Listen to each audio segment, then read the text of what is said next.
call the Village Council and Planning Board Special Joint Meeting to order Monday, March 8th, 2021.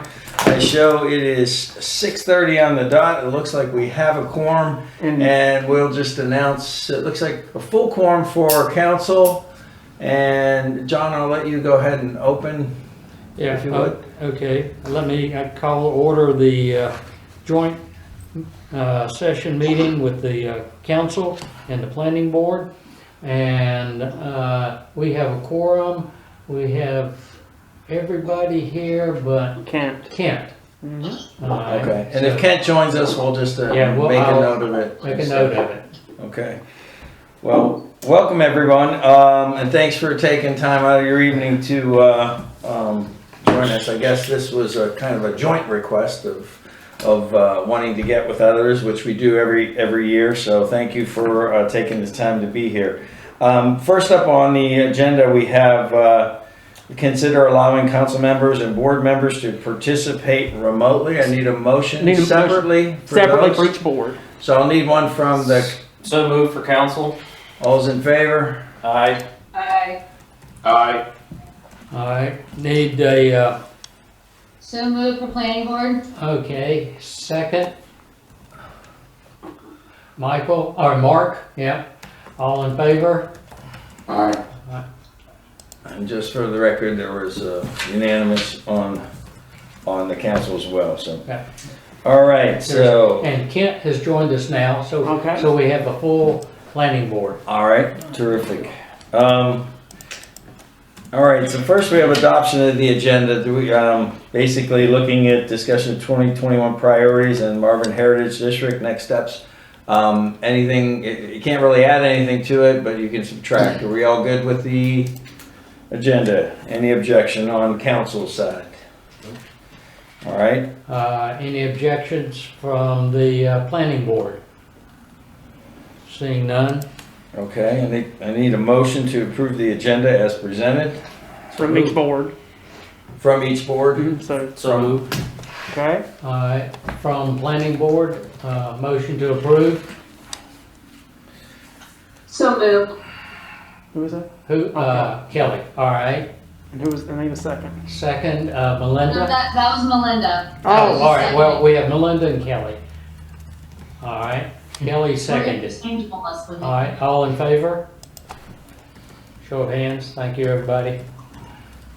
All right, now that all the rules of Roberts have been gone with the meeting here. All right. So first We up, haven't voted. what? Oh yeah. We haven't voted. I thought you did. No. Okay. I so moved, but we didn't vote. Andy so moved us and then we stopped. Oh, sorry. So there's a motion on the table for the board to approve the agenda as presented.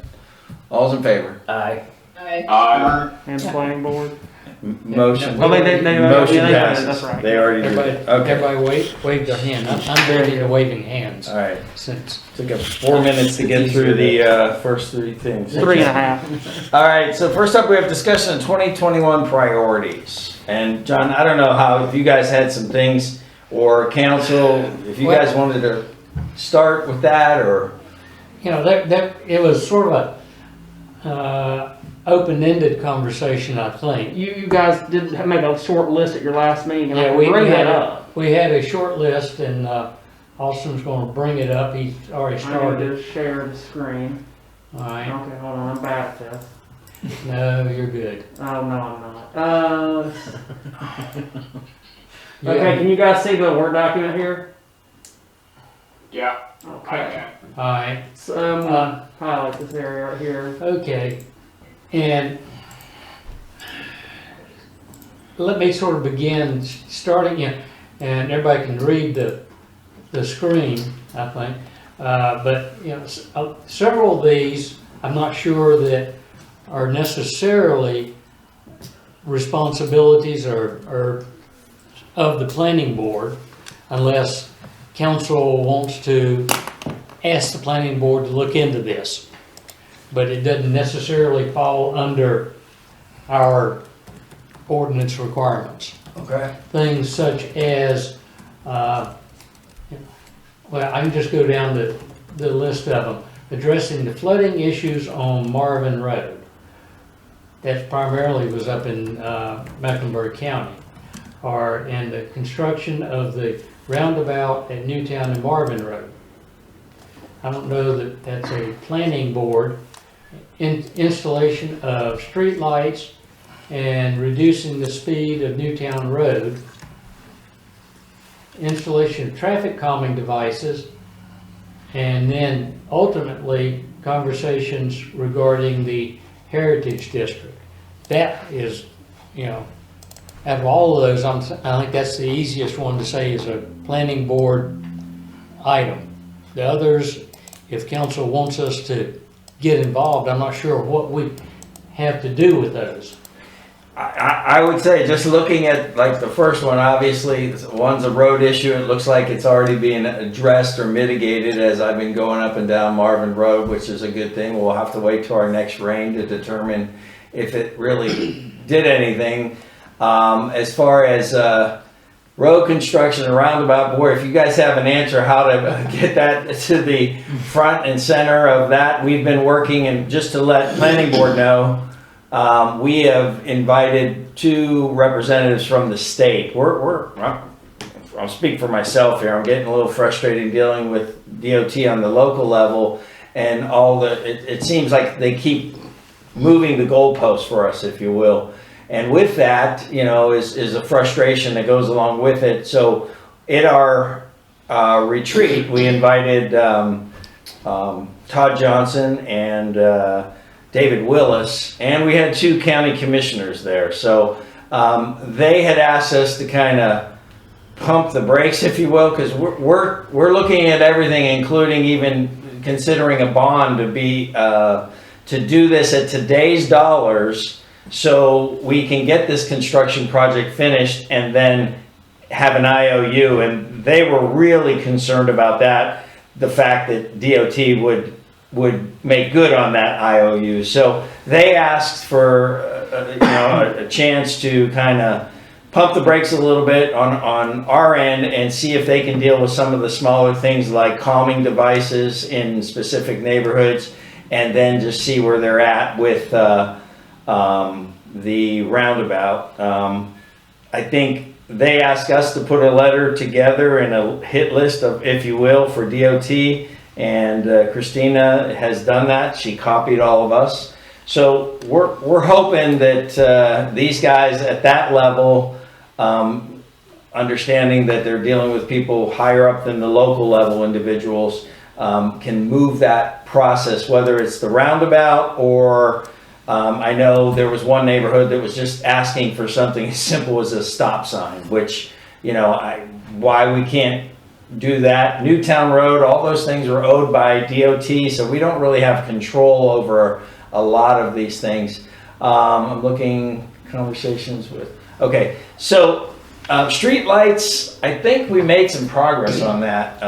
For street lights at the roundabouts, I think we're moving forward on that. And any of council wants to chime in from what to kind of bring planning board up to speed on any of that, you're welcome to chime in here. So I just want to second Joe's frustration with DOT and the way they've been handling a lot of these things. I think. You mean Joe's the only one that's frustrated? The entire state is. We have how many thousand? We have 6,900 people in Marvin. I'd say we probably have 6,900 frustrated people. And well, with the way they've been acting and such with everything, I have to agree wholeheartedly with Joe's opinion on it. In fact, I'm 100%. I'm frustrated with other issues with DOT too that need to be addressed in other places, and namely where the ditch is flooding the greenway over here by Marvin Creek. Their recent, within the past year, flooding Village Hall site with their ditch in the road, different things that are going on. So again, very frustrated with DOT, but well, let me ask clarification. If the representative said pump the brakes, is that not just put it on the back burner, but give us a little bit of time is what they were talking about. I think that's what they were. Yeah, they're referring, wanting yes. to kind of support us Okay, from their level. so I mean, it came off, I don't know about the others, it sounded like, hey, just forget about all of this, but it's more. No, they're asking us to kind of, okay, Give give them us a time. shot at it Okay. and stuff. Yeah. Before you go and do a bond, we were talking about, the council has discussed taking over, just so you know, 50,000 feet roundabout to roundabout. Well, DOT came back and said, no, we want you to take all the way to South Carolina. And oh, by the way, take Marvin School Road. And we're so all of this is, we're trying to control it. But with that, again, some of you remember if you lived in our neighborhood, when we didn't have, roads weren't state roads, the state came to us and said, before we take over your road, you need to bring it up to our standards. All we're asking is the same thing. If before we take over this Newtown road, then we can change the speed limit, then we can control a lot of things when we own the road. And until then, we can't even affect a stop sign in a neighborhood which is having problems when, that's, I think, should be an easy fix, especially if it's a neighborhood problem and the neighbors want a stop sign. We can't do it because it's not within our jurisdiction. So they're helping us at that level. They're hoping that they can keep the ball moving forward with the roundabouts and keeping it on schedule. Keep in mind, it went off schedule, and it was one of 10 projects that came back on out of all the issues that in the entire yeah. district. And just so you know, Christina Amos put a really nice letter together for, not only the appealing to Union County as well, because you have to understand, we only have under 2,000 cars, yet we have maybe 16,000 vehicles that travel these roundabouts every day. And but we have ponied up to date close to $400,000. And the argument DOT now has is, well, if you don't have safety issues, well, we don't have concerns or safety problems because we're putting officers on there. So by putting a Band-Aid on it, it has eliminated us for consideration for, I think it's called safety or safety funding or something. If there were a lot of accidents and we had body bags somewhere, we would be getting high priority. Yeah. We have already included, we've appealed to the Union County if they can find some funds to help even with the officers, to putting officers on there on a regular basis. Because again, that's $400,000 of our dollars, that's our taxpayer dollars, that's really to get everybody else home, whether they're in Waxhaw, Weddington, Mineral Springs, or Wesley Chapel. So it's a bit frustrating. But I'm not sure what the answer is, and I'd certainly be open to suggestions from planning board. So. Yeah. Kelly's got her hand raised. She's Okay. good. She went to Trying school. not to Yeah. verbally interrupt. Thank you guys, first of all, for all you're doing. I didn't realize you guys were pursuing other things, so that was really encouraging to hear. And right now I'm kind of talking as a citizen and not as a planning board member, but that there is one correction. It wasn't to change the speed limit on Newtown. It was actually to enforce the speed limit on Newtown. One of the reasons that the Newtown Marvin Road intersection is so incredibly dangerous is because people coming in from South Carolina going up that hill, so they're going up a hill, so they're accelerating to get up the hill, but then they don't lay off the gas. So that they're going through that intersection at like 45 miles an hour, and it's somewhat of a blind curve. It's really hard to see when you're like coming from Meadowlark. So I've been asking for a while, just anyone who'll listen, could someone just put like one of those flashing, you're speeding, or, I do think that we could make a ton of money in tickets if we just had a police officer sitting there ticketing people, because almost every single person coming up over that hill is speeding. So Well, anyway, that's my 2 cents. In traffic calming, that's just what I'm asking for, is just to get the speed slower coming up over that hill that goes down to South Carolina. Kelly, I can tell you that our deputies are actually working Newtown, and they have enlisted the SROs because their schedule is lighter. what's SRO? The school resource officers. Because the school schedule is lighter with the, with the kids being at home certain days of the week and whatever. And they have been working Newtown quite a bit lately, which I have to give them kudos on that. But you're right, there is a huge problem with speeding, and I think 45 might be a conservative number for what they go through that intersection.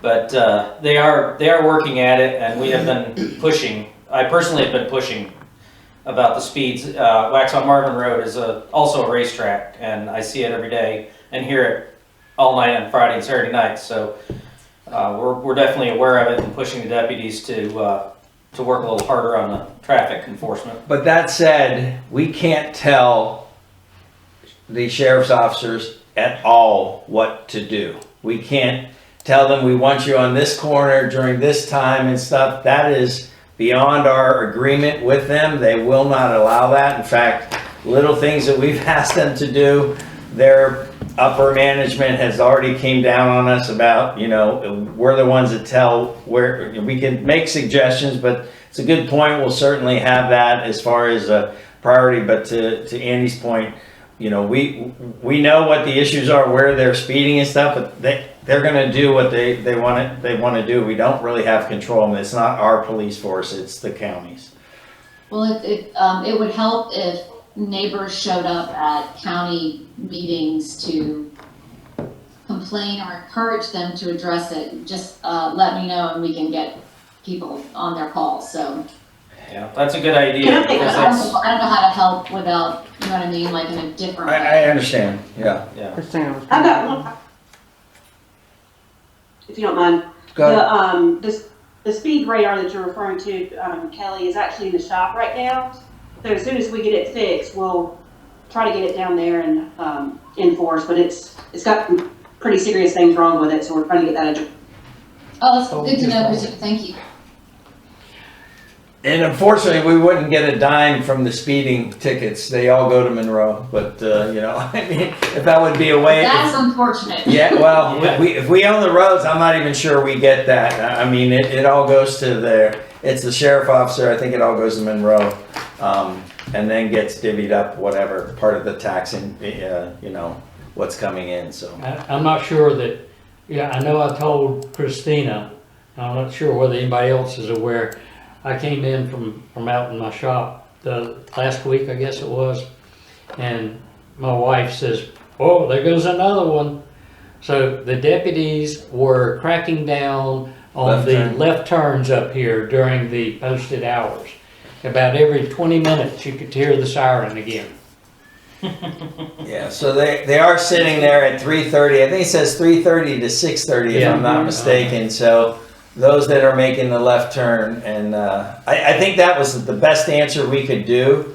It doesn't slow things down, but it does help with the traffic flow, if you will. It makes it safer for the officers too, Yeah. because they're not having to deal with left turning traffic. Right. So it's a good idea. All right. Anything else from any other planning board or comments from our council? Well, let me throw out, before we get into depth on a specific, our last item, as far as what I see sort of planning board, delegated responsibilities is ordinance updates, which is an ongoing thing. And, and I'm not an expert at the ordinance, but from what little bit we got into it the last meeting talking about the rural districts or Rural subdivision. rural gates. subdivisions, etc. There's plenty of ordinance updates, and I think Rohit may have some comments as well. He's not here. He's on He's up there. Oh, there you are. He's co-host. Yeah, I'm here. I'm on the other Village of Marvin. Okay. But yeah, so among all the ordinance, general ordinance revisions, there's also this big project that we have to review and adopt the ordinance reorganization and the revisions to the state 160D chapter in compliance. So that's just going to be that might just sound like a bunch of words right now, but that's going to be basically a big project where the planning board is going to review a lot of different revisions to our code of ordinances in the spring and summer of this year. Currently, our new planner is working on that mainly, just checking and making sure that the work that was done is correct. And then once he's done with that, he'll come to the planning board and then the council. Yeah, I sort of see that as being maybe almost as major a project as the Heritage District. And, you know, Yeah, for the next 3 months. or the land use plan in totality.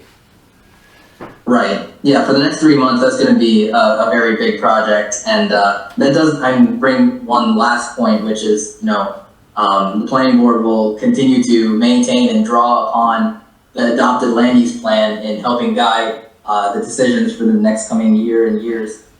I don't think that was mentioned yet, but no, it's not just a, hey, good job, we adopted the land use plan. Now we use that to guide decision making. And, once again, before we dive into, the Heritage District in whatever depth we're going to tonight, sort of, we operate at the direction and the will of the council. So I don't know whether the council has any priorities for us that you think that we need to be focusing on. Hey, John, before we do that, if I could go back a little bit, I may have been said, but I might have missed it. The update on the Marvin Road, Newtown roundabout, what is the new scheduled date for it? What are they telling us? 2022. Christina, you probably have the latest, and when I said been frustrated, I've been watching all the emails going back with Christina at the lead and the back and forth with things, so she would probably have the most update on that. And before Christina comes, on that same level, our new state representative lives in Marvin. Have we talked to him and asked for his help at a state level? Oh yeah, he's definitely, in fact, he has been long aware of the issues of the roundabout, plus I think he was pretty vocal being against us being in the road business, but unfortunately we are where we are from previous councils wanting to get into the road business. So we are now in it, and they are proponents that it's really a state function. I think now that we're in it, I think we look at it as, hey, it's an opportunity to be a little more nimble and be able to respond quicker to issues, whether it's potholes and stuff like that. So, but he was very willing to, work with Todd Johnson and get with the key players at the NCDOT level that are the ones that I guess make this decision or maybe not make this decision to go forward on some of these things. And keep in mind, there's a lot of back and forth of them initially asking for X amount of dollars, and then we're thinking it's X, and then the next meeting it's Y. And that's when I talked about the goalpost shifting. It's a little bit frustrating. So Christina, are you on right now? I am. Okay. Can you fill us in on the latest for that roundabout and what the schedule, what they're talking? I know they're talking about acquiring land at this point still. Yeah, sure. So the construction date is still slated for 2022. They're currently going in the right-of-way acquisition as we speak right now. We just revised an agreement with them the last couple of weeks that gave them some more money to go into the right-of-way acquisition. And so they're starting that process. Hopefully that will be complete by the summer or into the fall of this year, and then they will start construction hopefully sometime in the spring to summer of 2022. That's all up in the air based off of, when the right-of-way acquisition gets completed, but that's the plan right now. If I could jump in real quick, we have also stressed to DOT that as soon as they have right-of-way acquisitions completed, and that they are 100% completed with all of the construction plans, that please do not wait until the summer to start this, to just get it done. Because the amount of time that it took the other two was such a short amount of time, the buses can figure it out. I mean, it is imperative. So we have stressed to them that we do not care to wait until summer. So they took that and made some notes. The only thing is they can't, for temperature purposes, do it at certain times of the year they cannot, that's what they told us, they cannot, after it gets so cold, certain things can't be done from a construction standpoint. So I agree with you, but if it goes into the middle of winter, that may change it. It could be, but to your point, Kim, starting in the spring is not going to be any different than starting in the fall, if they can start in the spring. Yeah, they just have to get. Are we getting any interest off our $400,000 that's sitting there? What 400,000? That's already gone. That's Oh, they already spent it? Oh, that's money that has been given to the officers to direct traffic. I'm sorry if you didn't understand that. We basically sent a letter to county commissioners saying, we put the Band-Aid on this fix so we can continue to move traffic and keep people happy on this thing. So we spend, I think it's $100,000 a year in having 2 officers. The money is there, they just have to sign up for it. So that's money we spent. So I didn't realize that. So the money, I thought that money had already gone to NCDOT as part of a payment. Well, that was for a the different, past. That's a different pot. So the There's original more in there. roundabouts, there was $500,000 sitting in there for years. That went to the 2 roundabouts that went in. Then there was a time where we had a couple $100,000, I don't know specific, but it was a couple $100,000 of money for this, the 3rd roundabout. Then that got canceled. We immediately asked to get our funds back so we could at least earn interest, or not that you're earning much interest on it, but we did get it back. And then since we're back on the list as a priority, one of 10 projects that have gone back on the list, keep in mind they said it was the hurricane that was the issue and COVID is why all these projects got canceled. They had no money to do anything. However, now these last 10 projects were included on that, and that roundabout is key. I told not only the state representatives and the county commissioners, show me a more dangerous intersection in Union County. And I'd just like to see, why hasn't that been the priority? That should have been done first and the other one's done second and third because of the line of sight that you have on those. That, to your point earlier, Kelly, is you can't see and they're coming in around there fast, and it's, unfortunately, it has not gotten a priority that we feel it does. And we're hoping that we can get some, favorability and discussions from David Willis and Todd Johnson. So Kelly, the 400,000 that Joe's talking about, that went straight to the sheriff's department. Whoever signed up over the past 4+ years to work those multiple corners, that's how much we've spent. Not in addition to the 500,000 for the other 2, plus the overruns of 150 plus that we've already done.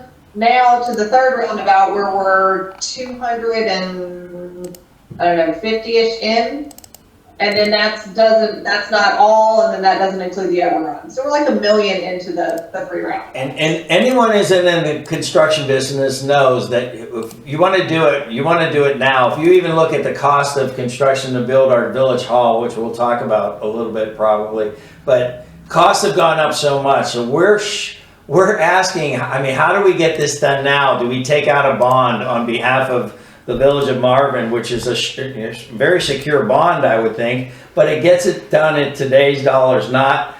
We don't know if there's another hurricane that's going to happen. We don't know if there's another COVID that's going to happen, but we do know that road needs to be done. So, And especially for the Heritage District, it's going to be I know it's kind of a cap at the end of the Heritage District, but it involves so many different landowners, that have potential to contribute, that I'd be interested to hear from the Heritage District folks, like just how we think that's going to either stall things or it's inconsequential, but. Well, I think it's imperative that gets finished before we Heritage District I think that's my opinion, but I think that's an integral part. I always look at Heritage District, not all the way down to South Carolina, but really roundabout to roundabout, and what's in between that is what I view.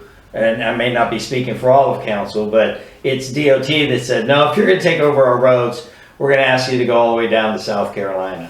That's a big ask if you ask me, because that's a lot of road. That how do you pay for that for 16,000 vehicles? That the majority of them aren't Marvin's.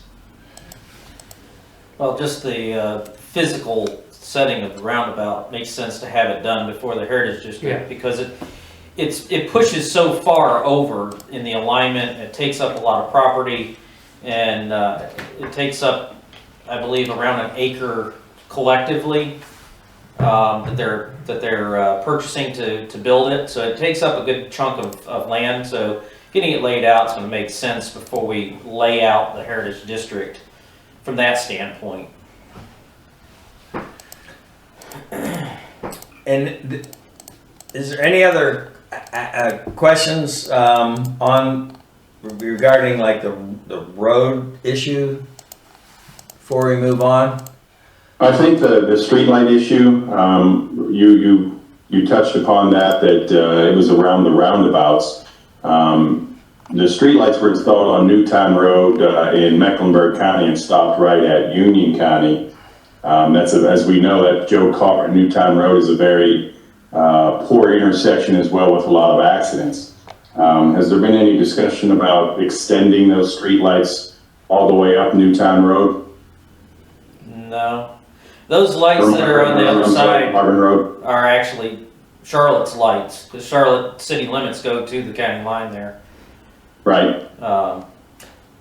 Answer to your question, I know there's talk about improving that corner. We talked about that potentially being another roundabout. Rohit, I think, knows a little bit about this. They given us options. Do you want to put a turning lane into that, which we think would be disastrous because you wouldn't be able to see the cars coming from Charlotte as you're trying to make a left-hand turn onto Marvin Road, and the accidents that could cause just by having a turning lane there. So ideally, Michael, that we figure out a way, and again, DOT has not, we've appealed to them to slow the speed down there, and they have not done that all along Marvin Road up until Joe Carr. I think it goes to 35 right at Joe Carr.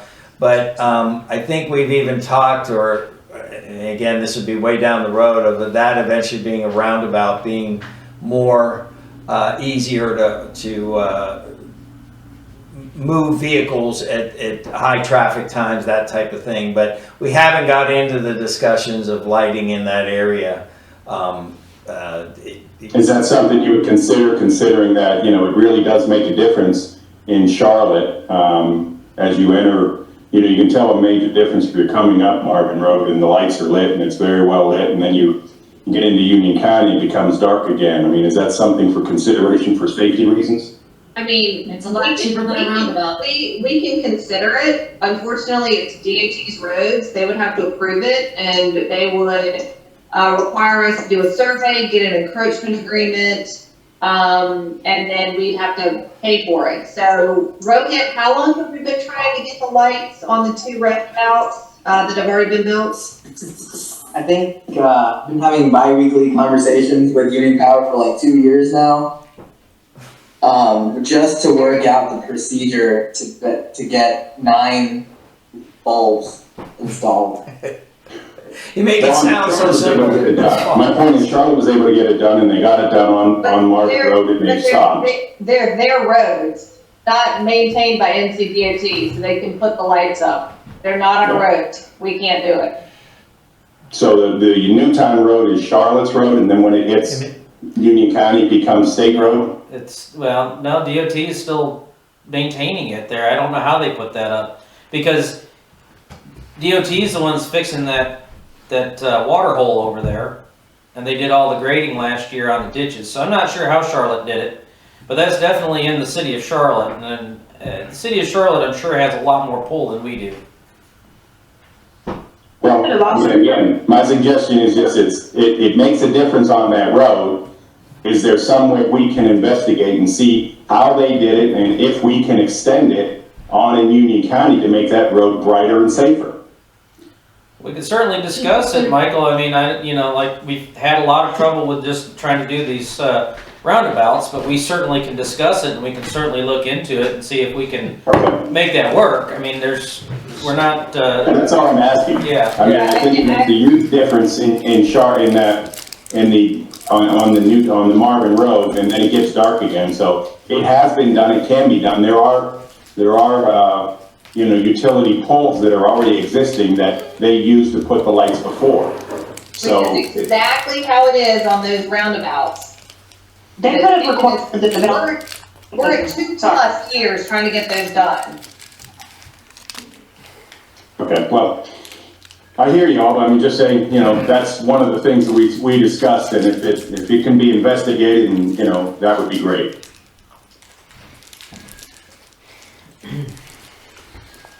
I think that's a good point. Sorry. Go ahead.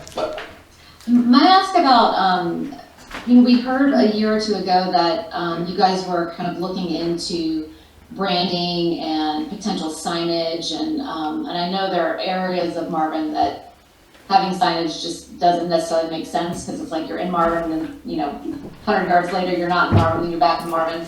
But in terms of like Newtown at least, have you guys, is branding and signage just off until Heritage District gets decided? Or is that still something that, having some sort of signage saying, you're now entering Marvin could be another visual way to slow traffic? Christina, can you take this one? Can. So we are actually currently looking at that in our capital improvement plan. The county was actually managing a community countywide wayfinding branding sign process through their Parks and Recreation. And we were kind of waiting on them to finish that process because they were doing a lot of it. And we have asked our representatives from the county where they stand in that.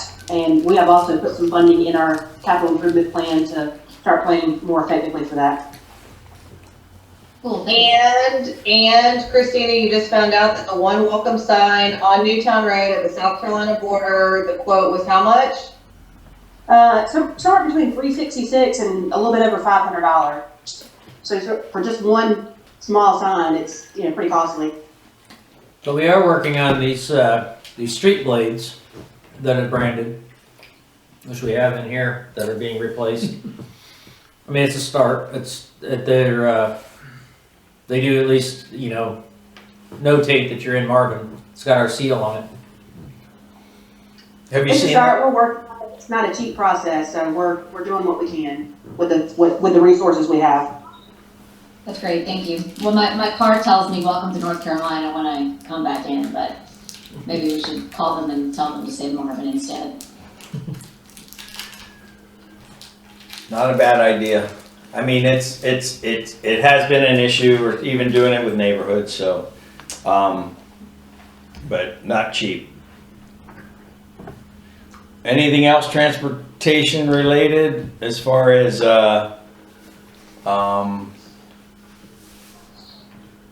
One of the things that was mentioned was traffic calming devices, and we currently have a policy that council just approved maybe about 3 or 4 months ago.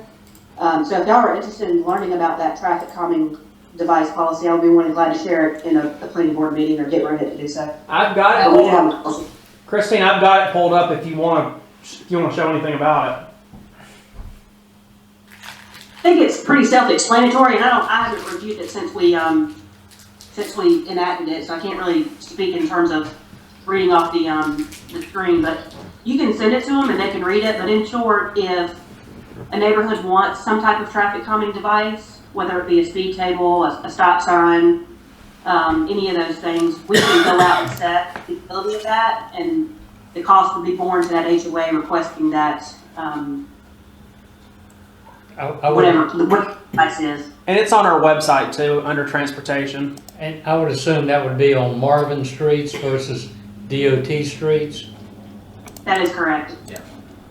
which, as Joe mentioned earlier, it's, they're not very cooperative. what, we just can't touch it. Even they're suggesting that we have the one roundabout is dumping water into our future site, and technically we can't even go on there to fix it. We would need a right of way to be able to if it was our problem, we still don't think it's our problem, so.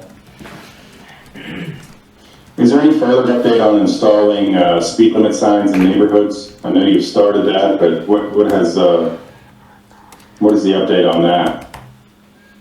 Do you want me to answer that, Mr. Mayor? Yes, please. So we are actually going to create a policy for council to consider that allows the HOA to have some level of contribution if they don't want the standard view channels.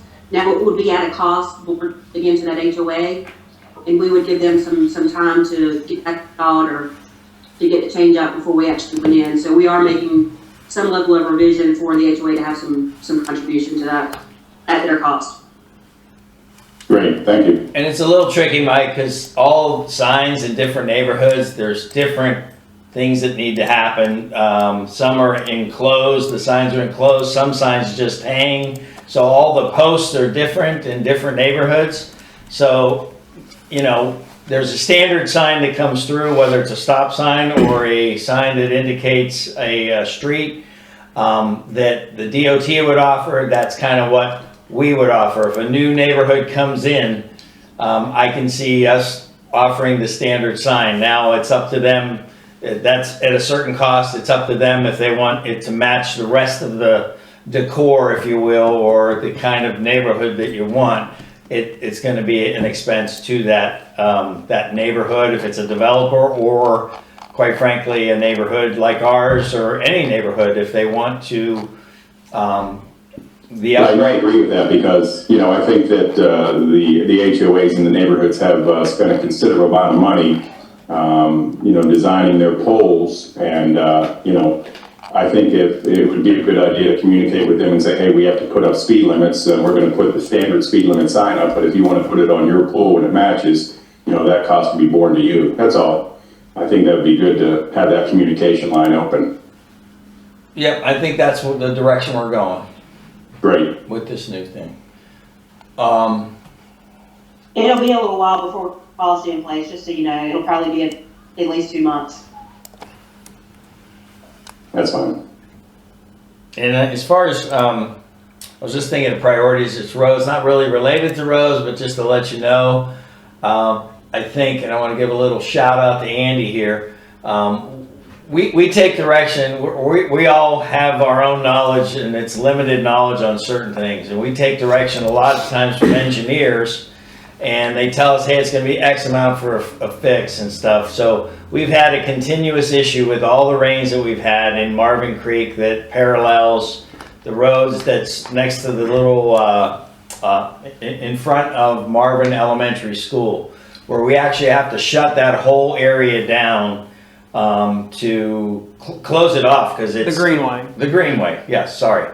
Close it off. So in talking our last meeting, Andy actually went out there with a buddy and they actually did some, they pumped the water out of there and they didn't, well, you can explain what they did. So what, I went out there with a friend of mine, we shot some elevations. Jamie and I, tag team pumping the water out of there and out into DOT's ditch to get it down below to reopen the trail. We also have an engineer on our Parks and Rec board who went out there and looked at it as well, and we both came with the same findings on the fact that the DOT's ditch is inadequate and they are dumping a large amount of water into that area, which has no outlet at this point. Been doing a bunch of studying as the water went down, and I think I've come up with some answers on how to fix it. I have spoken with Rohit in regards to where our right-of-ways are, who owns property and all that. We're investigating that so that we make sure that we're doing things legally, that we don't want to encroach on anybody that we shouldn't be. But the original recommendation by our engineer was to spend about $20,000 and overlay the trail and raise the trail up. From our findings, I believe that we can do this for probably less than $5,000 if we do some berm work and some ditch work. So much better and more cost-effective way to handle this. I know that Marvin Creek, that side of it was built during some dry times. That ground is quite level over there. There's not a whole lot of elevation drop. It looks to me, you know, I started walking, trying to work on my knee, and it looked like Marvin Creek had been built up, and It there's some has. berms over there even. Their backyards have been built up. And also even the schoolyard. Yes. It looks like it's built up, and so, you know, and maybe the water's coming from DOT, but end result is there's no Nowhere place for it to go. I mean, Right. it's a pond with no outlet. So I think, to Toll Brothers' defense, I think that when it was built, that section was built, it was during a very dry time, and being that it's quite level, I don't think they realized that there was actually a flow there. The ball fields at the school have been professionally done. They were graded professionally, and they have drainage put in, which keeps them very dry. It is bermed up, which creates the field to be able to drain into their culverts and such properly. There is some fall to DOT's ditch. There's about almost 2 feet of fall over that, but it's over about 200 feet. So It's not it's a pretty flat ditch, but it is feasible to drain the water from the site. We would have to do a cross pipe across the trail itself, which would take a little bit of work to cut that in, but not too terribly bad. There is a ditch back in the briars and the weeds and such in there that has been filled back in some places, and I feel like we can clear that and clean the ditch out and make it drain. The big thing is to add a little bit of a berm on the affected area where the cross pipe from DOT comes across the road, because there's a low spot and then there's a high spot in their ditch where the water has to build up just so high before it starts to crest over that high spot, which then overspills into our area there. So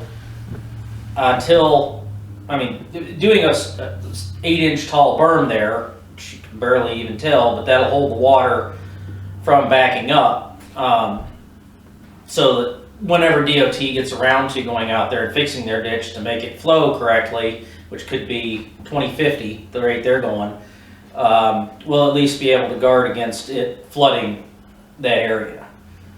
But anyway, so it was kind of a nice thing to have that Andy volunteered the time to go out there and stuff. And, you know, again, we take for granted a lot of times these engineers, you would think, and all they're doing is telling us the problem and here's the fix without really looking at the big picture here. And it's hopefully we'll be able to save funds for this kind of stuff. So just appreciate that. So any of you with expertise in engineering that want to help with the greenways, we're much appreciated, I guess.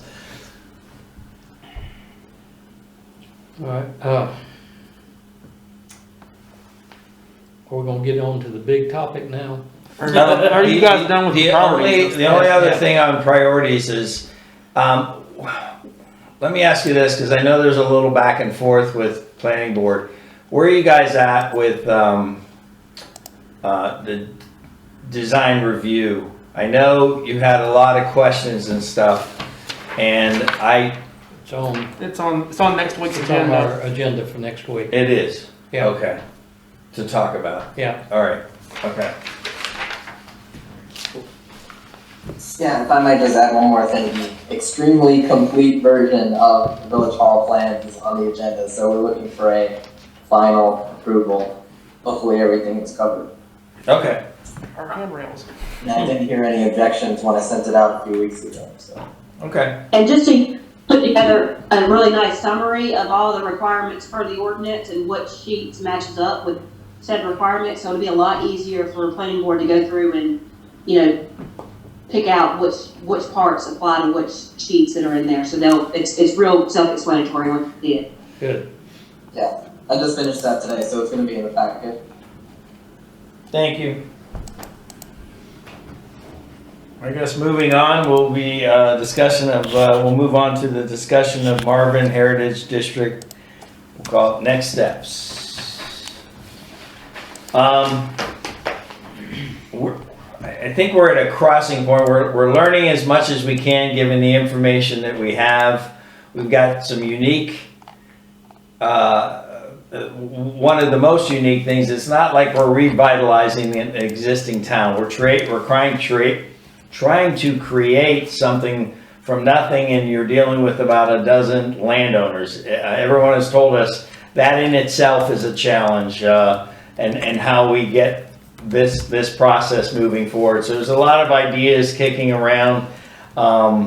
We've had some guidance. I don't think anyone's an expert in doing this. That's why I've always called for some sort of guidance in here. My caution is when I started hearing numbers kicking around, I was a little concerned that we're going to be spending taxpayer dollars, and lots of them, for trying to figure out what we do for this heritage district. And I don't think that was fair, but so there's a lot of ideas. We're certainly open and maybe get the discussion going on what you guys think would be the next step. I think that experts in that field, whether it's the group that just worked with us that got us the information on the ROI, returns of interest, that kind of a thing for people who do want to develop in this heritage district, they have offered their services. There's another company that I will tell you, I've personally been to all 3 of the meetings that he held. One was at his office. It was Terry Shook.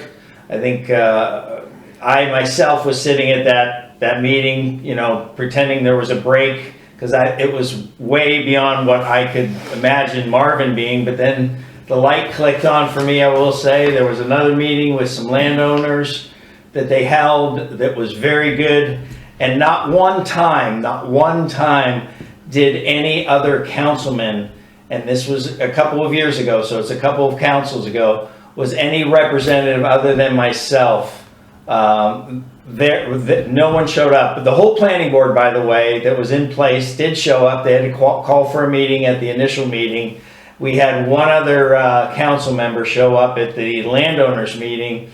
And then I finally had invited Mr. Shook to a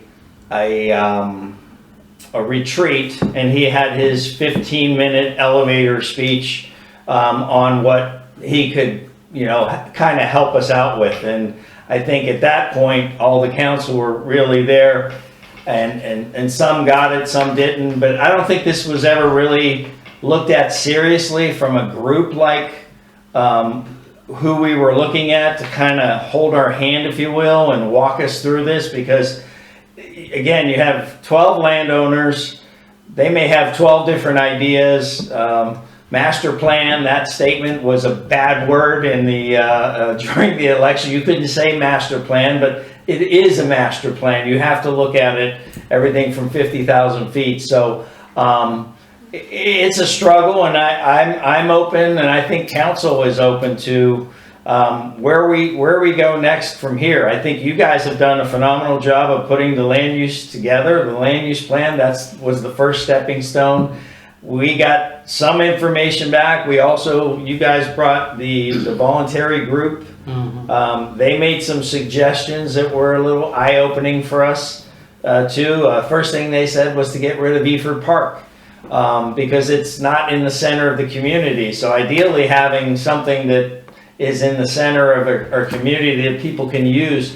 I look at this heritage district to do one thing, is create gathering places, a gathering place or a gathering spot for people to come to visit. And the way it was presented to me, that involves small little restaurants maybe, or real small boutique type places. How that's done, I'll be the first to tell you that that's not my expertise, and that's where I would need a little of the hand-holding on that. So, and I don't know if anybody else wants to chime in from council. I see Kelly, you have your hand up. You have a question or just want to comment? No, actually, a couple questions. I know Mike has talked about Chicago before, and Wilbur actually did an excellent presentation. Kelly, you're cutting out. You're cutting out. You're getting every third word of you here, so I'm not sure what's up. All right, can you hear me right now? That's perfect. Okay, so, I think Mike was gonna try and look for the Kelly presentation, but I don't know if he ever found it. So if anyone does have it, I know that there are a couple of us who are actually interested in seeing it. Two, I'd love to hear y'all's thoughts on, the kind of low return on investment, like that the group from Chapel Hill came back with. And are you worried at all that, businesses aren't gonna be able to make enough money to sustain, being there for a long time, and,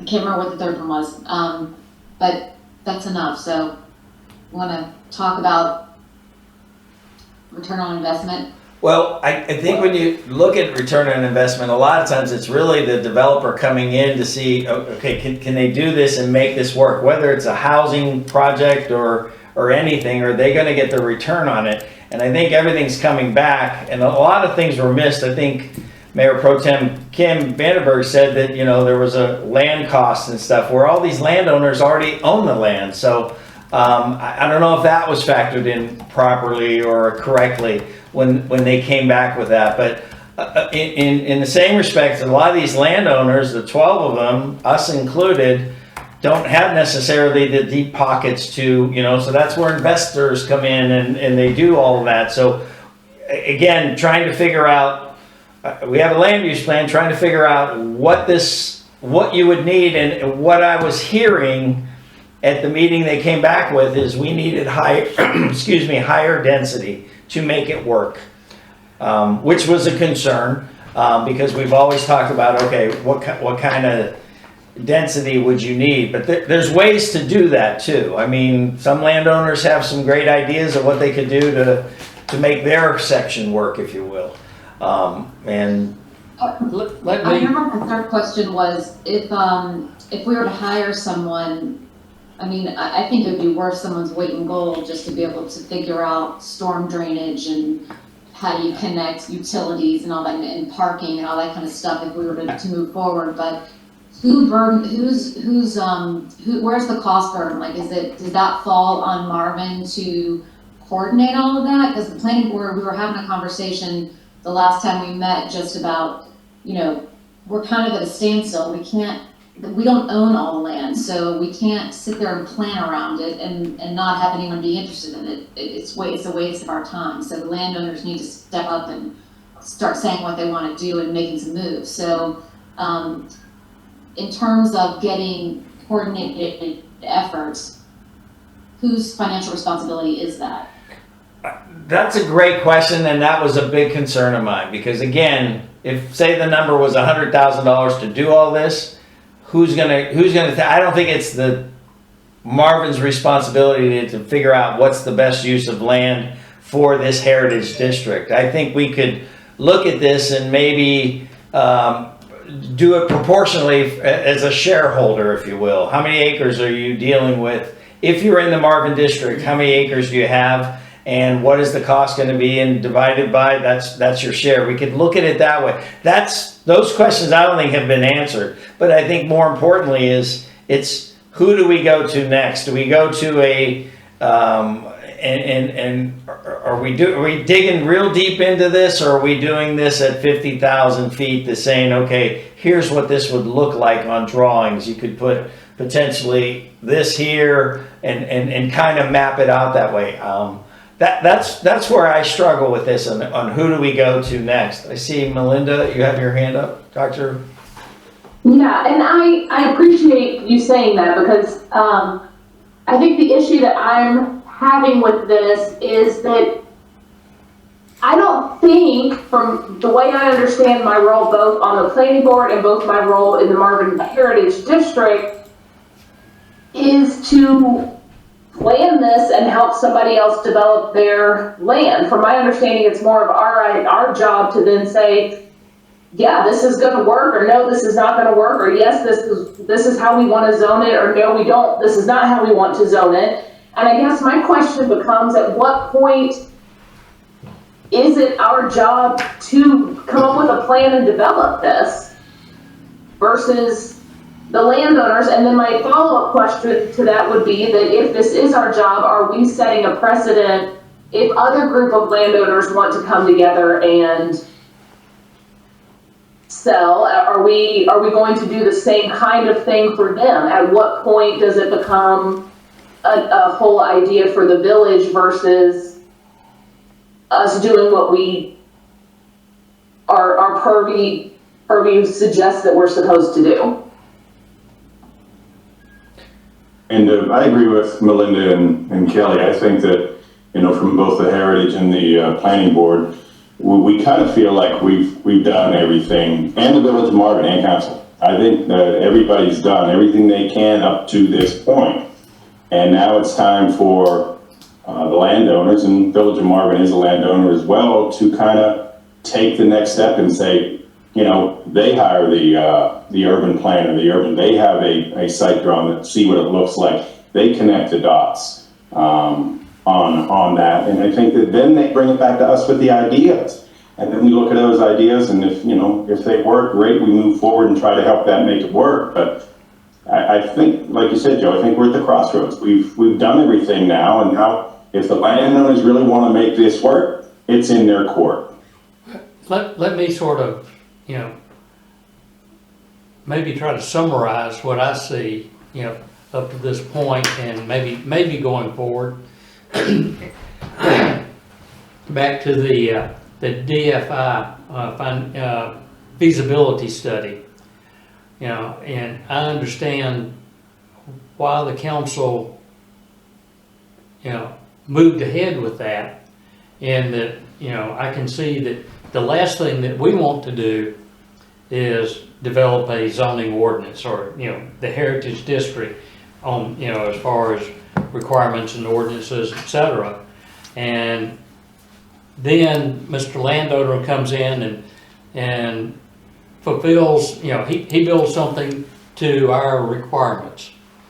And going in, it's going to be a losing proposition. He won't make money. So that's the last thing that the village wants. All right? So that was the purpose there. And so, I saw, I recognized that was a good step forward. But Michael and I had a conversation after the strategic committee meeting, and it was sort of a roundabout, talked about different things, sort of. But, he was making a comment about the DFI report that he felt from his perspective as a developer of shopping centers elsewhere, that, that's not really applicable to us, but he's probably the only one that has his finger on the pulse of what going rents or going construction costs are for something, anything. Because I'm 15, 20 years out of touch right now. And he felt that the square foot rents that they were using in their perspective were extremely low, and the construction, and I'm putting words in Michael's mouth, so please jump in, as well as... That's correct, Don. I mean, you're on the point there. I mean, the problem is, you want to have as low as rents as possible so the landowners or the tenants can make it work, but at the same time, there's a market out there. And, we're not Waverly, we're not Blakeney, but the price per square foot for retail is much higher than what we saw in that DFI report. Unfortunately, the cost of construction has gone up astronomically. I mean, I just got a report today from a job we bid on in January of 2019, and that same job in just 1 year has gone up 23%.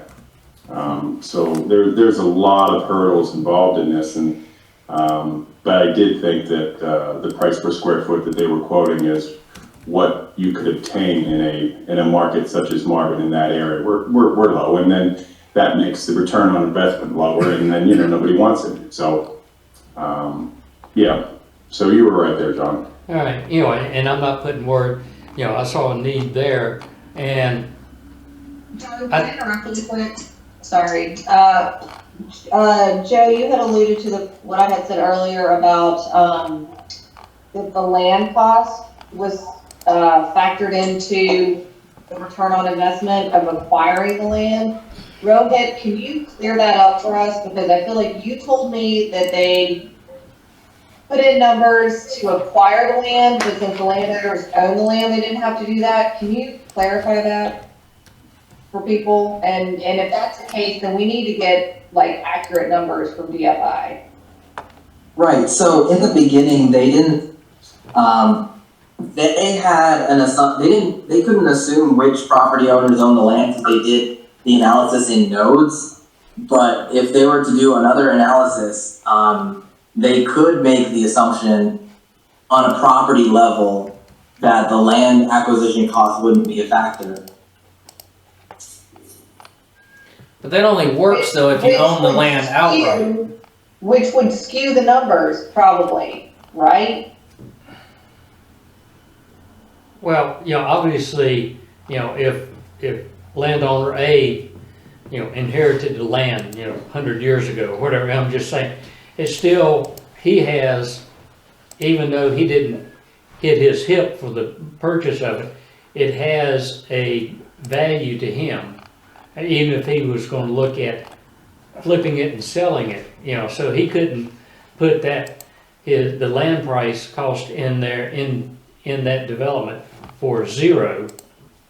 He could, that would be an individual decision on his part, obviously, for him to come up with what price he wanted to put on his land. But you couldn't assume that it would be zero. There's got to be some sort of land value, somewhere between zero. It won't have to zero, John, but it can serve as his equity in the development. Yeah, exactly. Yeah, so that he could, he could theoretically go out and borrow 100% for the construction based on his equity in the land. Right, but that's assuming that landowner owns the land outright. Yeah. But I would have to assume this, that there's probably at least one out of the 12 who's still got a mortgage on that land. Yeah. So that is also factored in. And that very well may be the case, but we're still not looking at accurate numbers then, in terms of return on investment.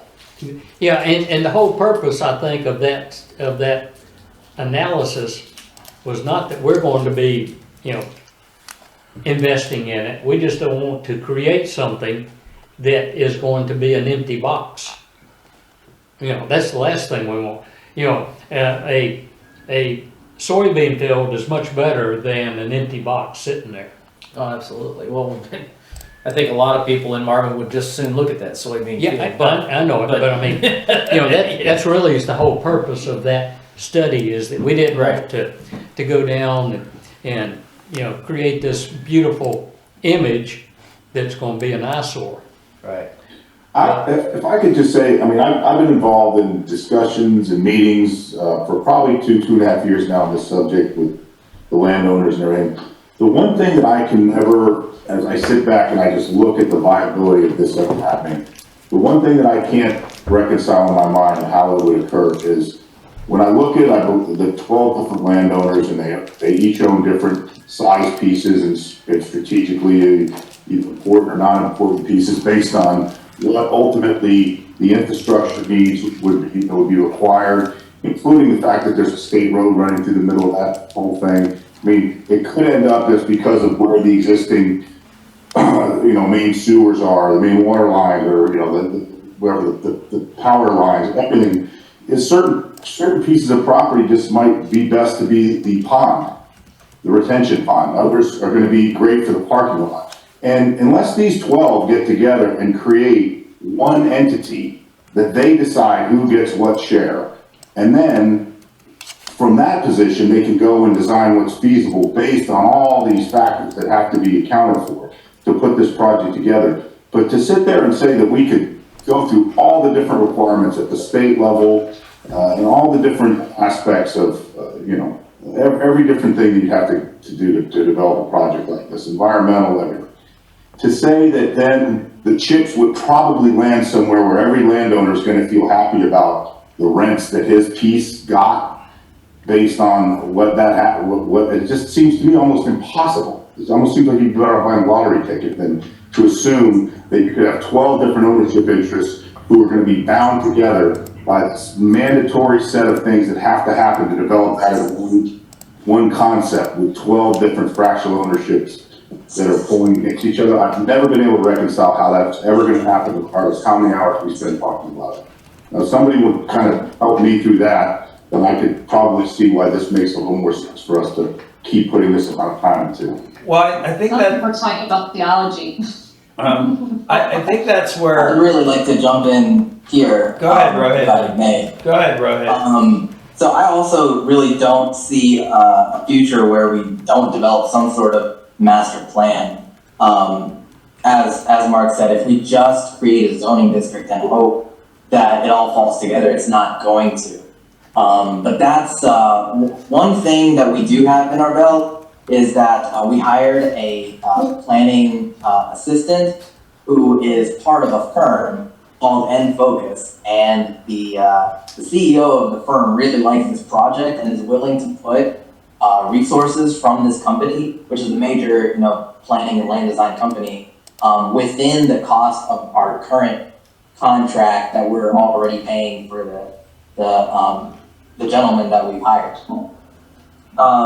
So with that said, that could be our avenue to get a major planning firm to create a master plan within a contract that we're already paying for, in this, this kind of next step conversation. But Rowan, say he does that, and he does a fabulous job, and the 12 get together and go, owner number 3 looks like he gets all the, the best rentable, office space, and owner number 6 has got the retention pond. I mean, Yeah, so how did that get worked out? I do have an answer for that one too. If we were to hire DFI again to do this, this new scope, I'll be presenting to council tomorrow, but the general gist of it is that DFI can coordinate with all 12 property owners individually and together and create this sort of like consensus on what each property owner would be willing to see on their property, and collaborate with myself and Tom, who is our other planner, to create a master plan that had input from all 12 or 13 property owners. That's my recommendation for our next step. So, but one thing, I'm sorry, Melinda, go ahead, please. my question though is like, you talked about these people working then with the property owners, but I guess my question is, shouldn't they be working with the property owners as opposed to, and then coming back to us later, as opposed to working for us to help come up with a master plan to develop their land? Shouldn't they be an integral part of this conversation on the front end before we are, before council is, before the planning board is? That's not what we do, and it sounds like you've got a great connection with people that do, so let's have them do that with the property owners and take us out of the middle of the conversation. Yeah. Okay, so I guess, okay. So are you guys saying that you would also recommend that DFI does the coordination with all property owners? I would recommend that somebody who can bring the 12 of them together, figure out what could be built there based on the limitations of environmental impacts, of the fact there's a state road going through there, of the fact that there's churches and cemeteries and protected old buildings and all this stuff, and the amount of footage that would be required to make it viable for all that infrastructure. It sounds like to me that group needs to get together and retain somebody and figure all that out. And then, come to us, check in, and we can go, yeah, we've got a structure of what our heritage district's gonna roughly look like. But in terms of how we parse it all out and how much it costs for all that infrastructure and all the costs for the things that you won't ever be able to see after the project's done, those substantial costs. And then who gets those revenue streams going forward of those 12 owners? How the heck are we gonna sit around and meet and ever resolve that? I just feel like we're banging our heads up against a wall. Yeah, was the study on, that resulted in rents and things like that, did it take into consideration all of those structural costs that have to happen prior to a landowner even developing their land? Yes. We did take into account the infrastructure costs, but what we did is we rolled it up into a cost that the municipality would pay through a loan that we take based on the future taxes of this district. So it's not largely it's not a burden of the developer, but one thing that we didn't do is we put the open space, land, and like development into public space on the burden of the property owner. And one of the recommendations was for us to take that also into the kind of the hands of the municipal development to increase the revenue of the percent revenue of the property. But like, how much is that? Because, you know, with the third roundabout, I mean, I know we're, you know, developing something takes years, but, you know, with the third roundabout coming, with potential other roundabouts like starting to be talked about, I mean, I know we're healthy financially, I believe, but I mean, how much money is that? Will we have enough money for all of those projects, or is it gonna have to be, that'll be in 4 years? That's gonna be kind of a balancing act that we have to do with this municipal service district. In a kind of newer schematic that I've drawn up, I'll be showing this at the planning board meeting, but I did show it at the council and committee meetings. The idea that if we were to take 125 acres, which is this district, and kind of say, let's have 125 homes and consolidate them, instead of kind of spreading around the design factors of this district with a broad brush, instead just kind of specialize different nodes, that could increase the revenue of different nodes, which would then increase the taxes that we can collect from those nodes, and then spread that increased taxes without having to dip into the general fund for buying that open space and developing it.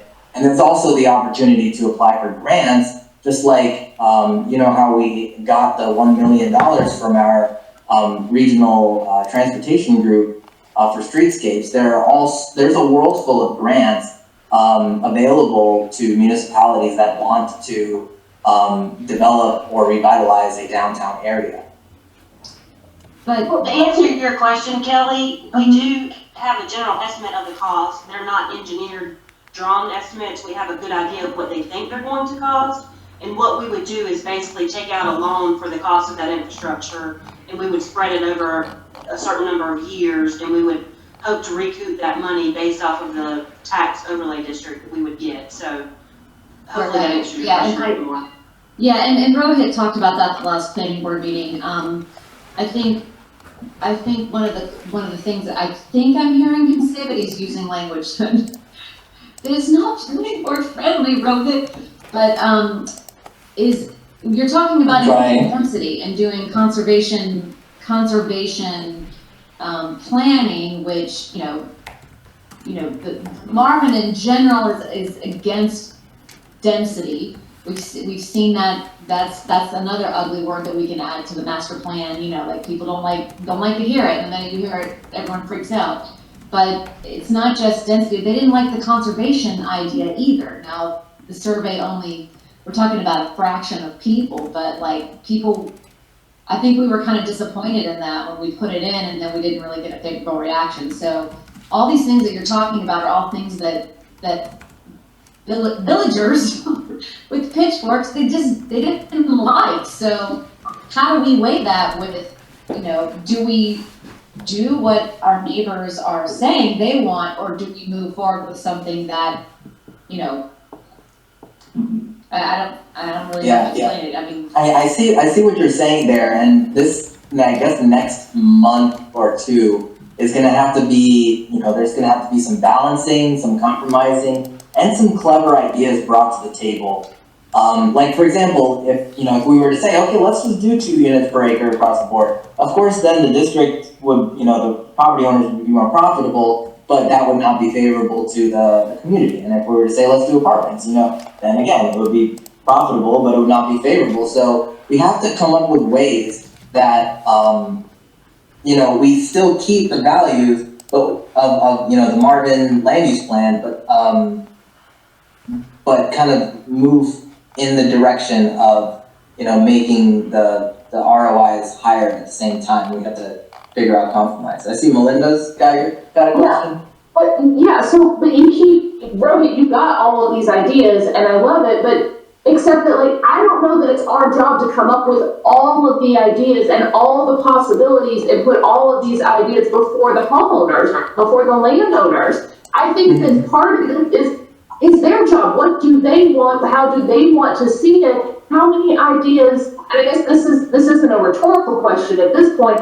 How many ideas is it the job of the planning board and the job of you, Rohit, and the job of the Marvin Heritage District? We're not planners, we're not developers. And even if we are, I would think there'd be a conflict of interest of us serving on the boards in those capacities. At what point do we put this on them and say, y'all come back to us with a plan? But at this point, not our job anymore. And I'm sorry if that sounds, that's not crass, but I'm sorry if that sounds blunt. I don't know how to say it. I mean, I think that's kind of what I've been saying since the DFI report came out, which is that it is really now kind of on the onus of the property owners to come back to us, but also something that some of the other planning board members have been saying, it's also not our responsibility, like, or our really ability to coordinate all of the property owners together. Then maybe some external source can do that really efficiently, not to hire someone like in the 6-digit range to come up with this master plan, but maybe someone in the 10,000 range to corral the property owners together, get with them, tell them, hey, like, for example, Tim Fincher did hire land design to tell us, to show us a schematic of what he would be willing to see on his property. So DFI is not going to be the one to, or if we don't hire DFI, we're not going to be the ones to come up with all the ideas, but our next phase is going to have to be to compel the property owners to come to us and tell us what they want. But why is it our job to compel them to sell and develop their land? Because we still have to create a zoning district that is viable for some developer to build. Otherwise, if we create a zoning district that the product does not, have a positive return, we're going to have a zoning district that is never acted upon, even if it's adopted. But that's okay, right? Yeah, I agree with Melinda. I think that they have to bring it to us, and then we look at it and they say, well, this is what we're going to need zoning wise. And if it's within parameters of Marvin and it works, we'll help them out. But Michael, we're not compelled to do anything other than that. Michael, Sorry, I don't mean this in a bad way, but then, because what I'm hearing then is so we have 10 acres, the neighbors behind us have 20. But at a certain point, like, if I then got a bunch of people together, like, would the Village of Marvin then also come up with a plan and hire people, if not in the hundreds of thousands or the 6 figures, in 5 figures, to help me figure out how to develop my land? Like, I wouldn't expect that. And I think that, and I can appreciate, like, what some of the things we need to do, but I think at a certain point, there's nothing else for us to do. And if it can't be done, I'm terribly sorry, and that's unfortunate, but I think that we can only go so far, and we can't keep spending time and money and energy coming up with plans until they also come together. It's not our responsibility to pull the 12 of them together or to provide somebody else to do that, like a consultant for them. I don't believe, from my understanding and readings, of what we are charged to do.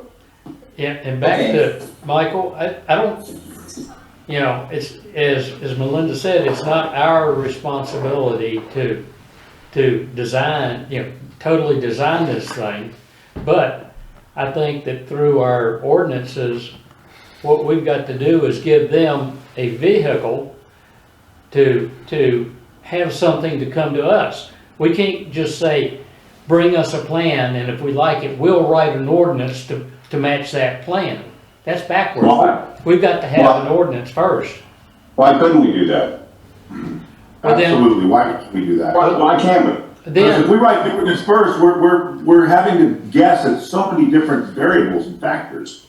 But if we do that, then every property owner comes to us and says, this is what I want to build, write a specific ordinance for this piece of property, and the next guy comes and says, this is what I want to do, write an ordinance to fit this piece of property, instead The of problem with having. that, John, is this is a new district. The other districts have zoning ordinances in place. This is a new district that we're creating. So they can't do that. The zoning ordinances are in place. This is a one-time development of what we're doing here. We have no ordinances for this right now. We have no zoning for this right now. Everything else in Marvin has ordinances. Residential has ordinances. So I'm not sure why we have to design something that may or may not work.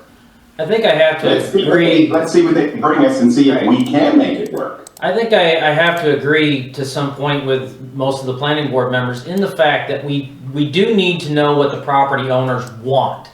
But we do need to kind of, I think there's going to be a little bit of back and forth here to come up with this district. But if we don't know what these property owners are striving towards that they want to put on their property, we have no way of creating this district or writing ordinances. Now, I don't think that we should write ordinances tailored to each property owner, but I think we need to get a collective idea of what they're wanting to build out there so that it can give us some guidance and we can come back and maybe have some dialogue with them and possibly work together to come up with a common situation here that we can kind of, collectively bring together, and then you can write an ordinance that would govern it to a certain point. But you got to start bringing these guardrails in to where we have some kind of direction. I mean, does that make sense? I think we're all saying that. I think we're all saying that same thing. Okay. I think the planning board has said, we have done everything we can. Right, and I think Now it's up to them. Now it's up to you guys to bring it to us. Kelly, like, why don't they approach a property developer to work with us, right? So it's not on us, but they're putting their money where their mouth is, and if they want something to happen, they go out, they hire them, they see what is possible, and then that developer works with us to say, yes, this is in line with the land use plan, or no, you're completely off base, but it's on them to drive it, not us. I think to some extent, some of that has kind of happened where you have, and I see two of them on here, you have two property owners that have basically joined their land. They haven't joined officially, but they're looking at combining both pieces of land to do something as a group. But I think that's going to also change when you have a landowner that only has 1 acre of land and one house on it. He's really limited at what he can do. But maybe whoever it is, and I'm not saying it's us, but whoever that guru is that's going to be going around is like, give me 3 ideas of what you'd like to see on your property or happen to your property. Because the last thing I want to do is tell these landowners what should go on their property. And I want it to come from them. We had discussions, Kim and I had discussions with a couple landowners. It's not just a win-win. It's a win-win-win. Win for them, win for the village, and a win for the community, where it all comes together. But I think that person or that group or that developer or whoever it is that goes around and gets these ideas from these individual landowners, again, it's all going to be different. We're going to be included in that, quite frankly, even though we're sort of limited to what we can do with our 3 acres of what we have. But that 1 acre he's going to be limited to maybe 2 things, maybe 3. The bigger landowners that are on this heritage district, they've got 4 or 5 options that but they may not necessarily have the deep pockets to go and pay someone to go do that. And, that's, I guess, I don't know whose point it was, is the risk that they got to take to come back at us. Because I am totally of the idea that it is not our job to create something that is best used for their plan. I think we're a vehicle to make it happen.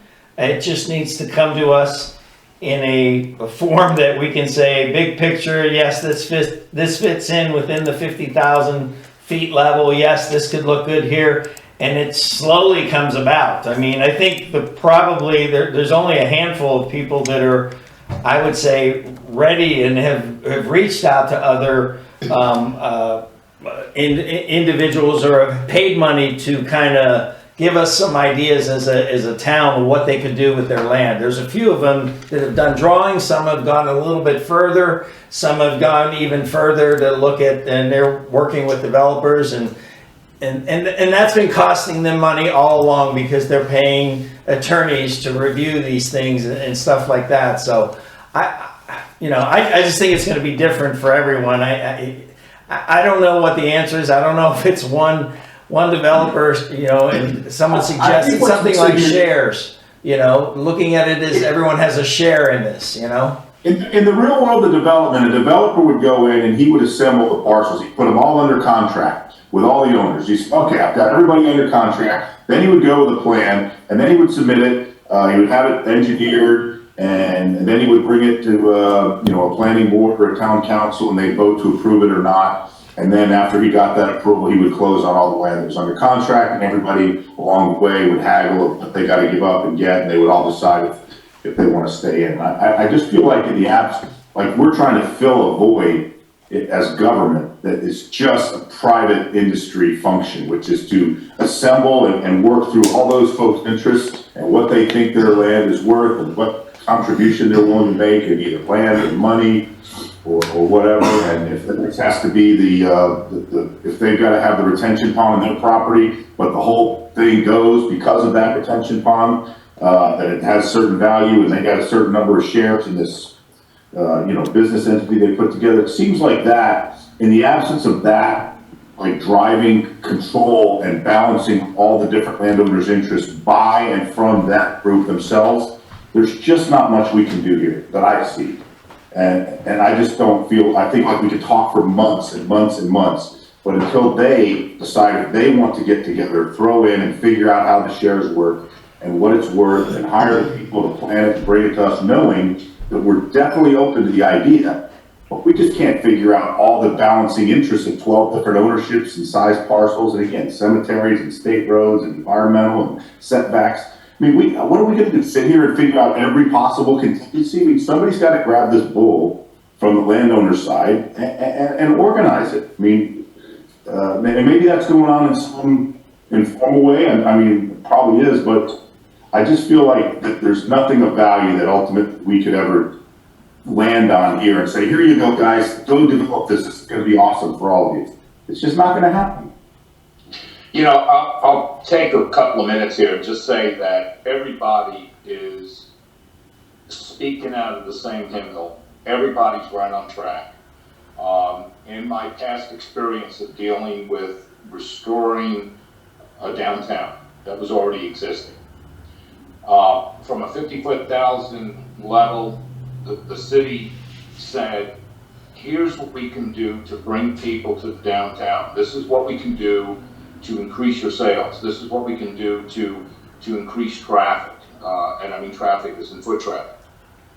It's interesting because everybody was owned, everybody had their business. Everybody asked basically, okay, if we do this, if we redo the facades on our businesses, if we do what we're going to be doing, what is the return of investment? What is it that the municipality is going to give to us? It was very clear and simple.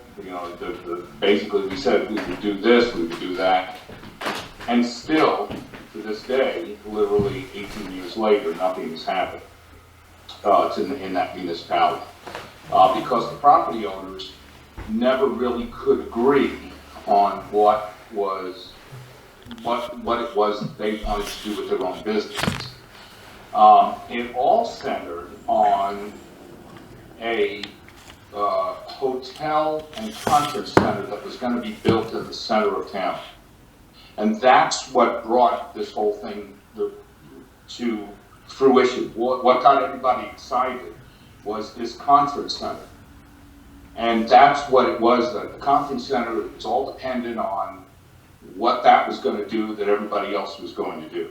Now this is kind of different because, like you said, there's nothing there, okay? We're trying to come up with the game board. We've decided it's going to be monopoly, but we're not sure exactly, what is going to be on all the spaces. And to a degree, everybody's saying the same thing, both sides, in terms of, you've got to have somebody come up and say, this is what I have planned, this is what I want to do. And you have somewhat of a map out of, some sort of a strategic plan of what you want, what we want, as far as what would make up a heritage district. But it's up to the property owners. This may take a decade, 2 decades, for the property owners to actually come to fruition and actually put what they want to put. And you can't go to a property owner and say, well, this would be great for, I don't know, an ice cream parlor or a coffee shop. That's maybe not what they want to do. That's nice, but that's not what they want to do. So you're going to convince them that that's what needs to be there. So again, it's up to the property owner. It really comes back to them. And then we kind of assist it and walk it along. If I may add one thing here, one thing that did come out of the committee meeting last week was the idea that, it is time to put the ball in the property owner's court, but perhaps, instead of hiring someone to corral the property owners, we host a charrette of the property owners at the next Heritage District Committee meeting, next April 1st, 6:30. I don't have to spend more than 10 minutes of my time writing up an email that says, property owners, save the date, come up with your ideas, hire someone at your, ability, and come to the April 1st, 6:30 committee meeting with all your big ideas, and we'll, put it together in one big workshop, and we'll have our N-Focus, group there, which again, we're already paying, so it's not another cost to us. So that could be another way to Rowan, are you talking about them all coming and throwing their individual ideas as 12 individuals, or a couple that are aligned and a couple that aren't? Or are you talking about the 12 of them coming together and go, we've all got together and here's kind of the 10,000 foot view of what we'd like to do. Let's start hashing it out. Like, I would, if it's that latter thing, fine. But if it's 12 people throwing what they want, this one wants an ice cream parlor, this one, wants office buildings, this one wants a restaurant, a pub. I mean, what has that got to do with anything? This is one giant development that has to be centrally controlled by one governing decision-making authority, that those people who have the land agree on. There has to be put into some sort of trust, and everybody has to have a certain ownership in the trust based on the value of what they do. And they have to agree on that. And then when they agree on that, they can say, okay, here's what it's going to cost us, or here's what we would need to build for this to give us the return that we would need in order to give up our land and do this with it. And then they could have that designed up, and then they could bring it to us again, knowing that, hey, we're here to help. We're ears, but you got to tell us what you want to do with your land. We can't really do much more than say we've got a zone. We've defined the area that we're willing to work with them on to be creative, to come up with ordinances as needed.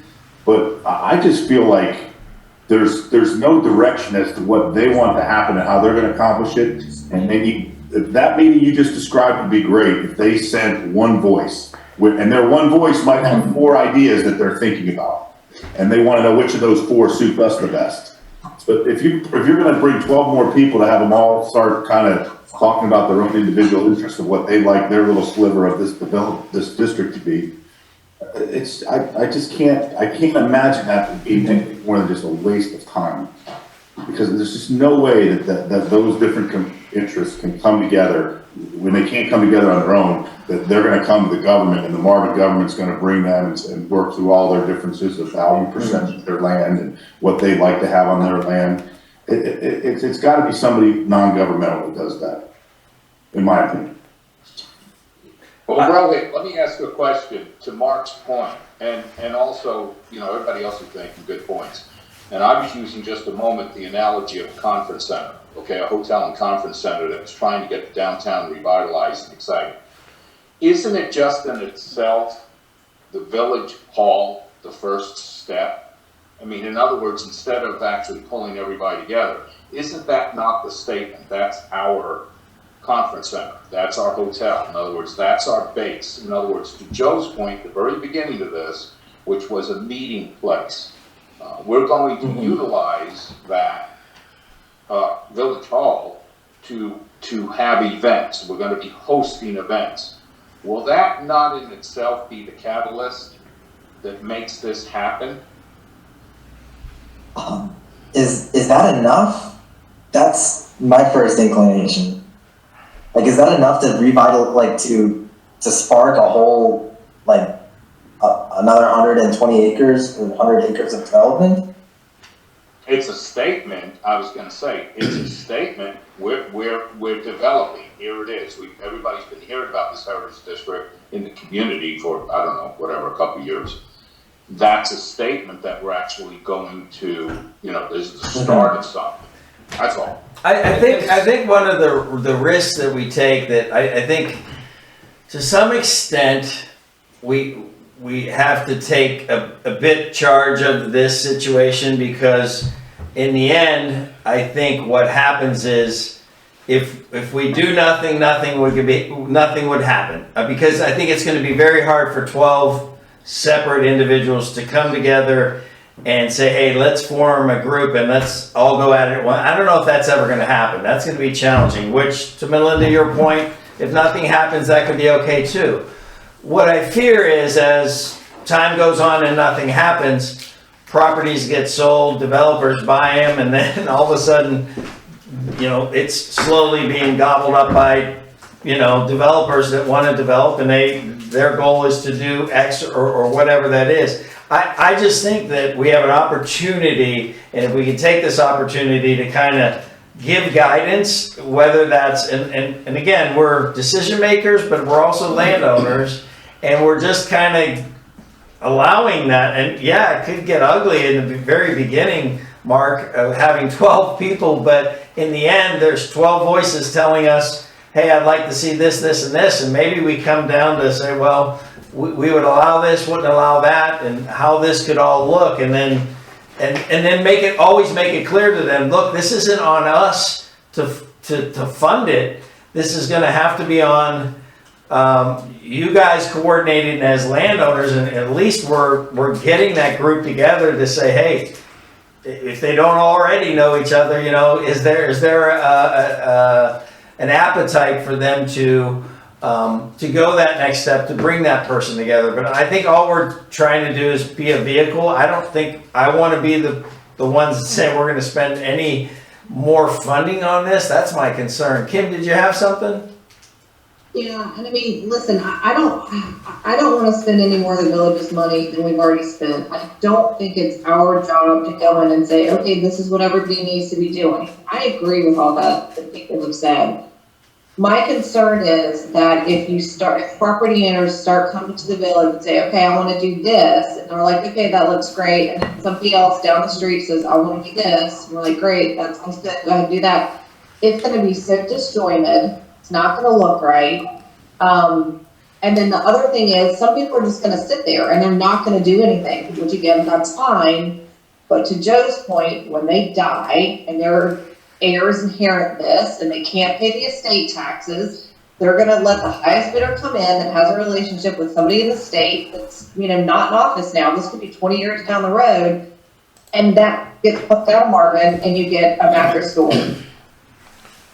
That is my biggest fear, is that happens. There's generational wealth built up in this land, and some of these people are not going to be able to pay these estate taxes when people die, and they're going to sell it to the highest bidder because they live across the country. They don't care what happens in Marvin. I plan on being here a really long time, and I really like to see it nice, and I don't want to go past the mattress store up the big roundabout that we've paid a whole bunch of money for.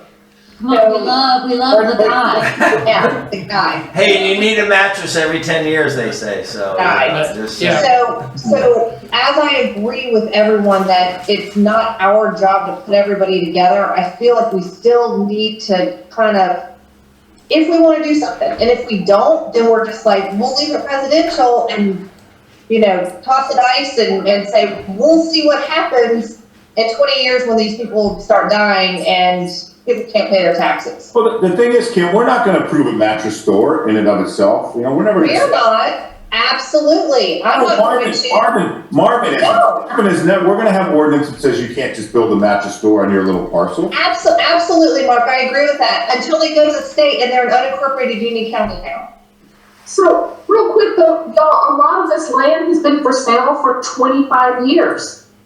And if someone wanted to unincorporate it now and go build something, like, couldn't they at a certain point, and Kim, I'm not belittling your point, and I agree, I also do not want a mattress store and firmly plan on being like my ashes spread on the farm here. Like, I'm all for that, so I 100% agree. And Kelly, while I would love the waving arm man, I just don't think that that's it. I just think, you know, to your point, yes, Kimmy, it's not our job to pull, or maybe we could just be the vehicle, or Mr. Mayor to be the vehicle to pull them together. So then provide them space, provide them a Zoom link, maybe Austin could set up a meeting. I just don't know that the committee should be doing this and continue to put our efforts into it. And maybe the council, so maybe, or Rohit, maybe you can even get them together and have that conversation of the 12. But to Mark's point, I was having some issues and actually called John earlier today, like going back and forth after you mentioned bringing them in, and I couldn't put my finger on why I was having issues with bringing in all the landowners to the Marvin Heritage District meeting next week. But I think that Mark's right. I think it has the potential for anarchy. But if you want to lay the groundwork and get them together and help them realize, like, we need a plan, and tell them we need a plan, because I think before then what we've been telling them is, what do you think about this? What do you think about this? What do you think about this plan? Let them just say, we need a plan. If you all want to do this together, do it. Because I personally really loved the meetings and came to all of them where the landowners were presenting their drawings. And I know some of them were like very intense and some of them were very sophomore, but they were all, it was fascinating to get and to hear that. And I think that the more that they can get together and do that, the better they'll all be. And if you tell them there's power in numbers and this is what it takes, maybe somebody can host a small kegger from a microbrew in their backyard and they can hash it out. Yeah, because I agree with you, Melinda. I do believe they need to, whether they come together and hash it out themselves or whether they bring someone in from the outside, they need help. I just don't necessarily think that Marvin Dollar should be the ones helping them. They need to get together, and because there are a couple of them that have been trying to develop their land for literally 20 freaking years, and there are issues with it, like it might be too expensive to bring the sewer across the road. But if they're all coordinating together, they can cost share that pipe being, going underneath the new roundabout, whenever the heck it gets built. But forcing them together and giving them the message that you must start working together. You must either on your own coordinate or bring someone else in from the outside, and then we will work with you. But individually, I think is too chaotic to manage, and it's also going to be kind of like what Kim was saying. If they're all individually developing their own land, it's going to look insane, and it's going to be a lot of work on the planning board trying to be like, no, you can't do that, and so because we don't have ordinances yet, so.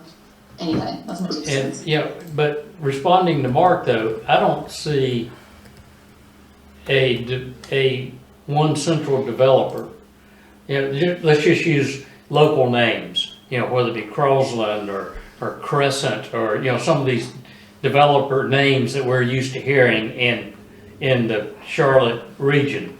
I don't see one person like that coming in and going up and putting these, well, obviously it's not 12, yes, it's 12 properties, but you've got Banks Presbyterian and you've got the Methodist Church, they're for all practical purposes not part of it. And of course, the Village of Marvin is not going to sell our property to, this developer.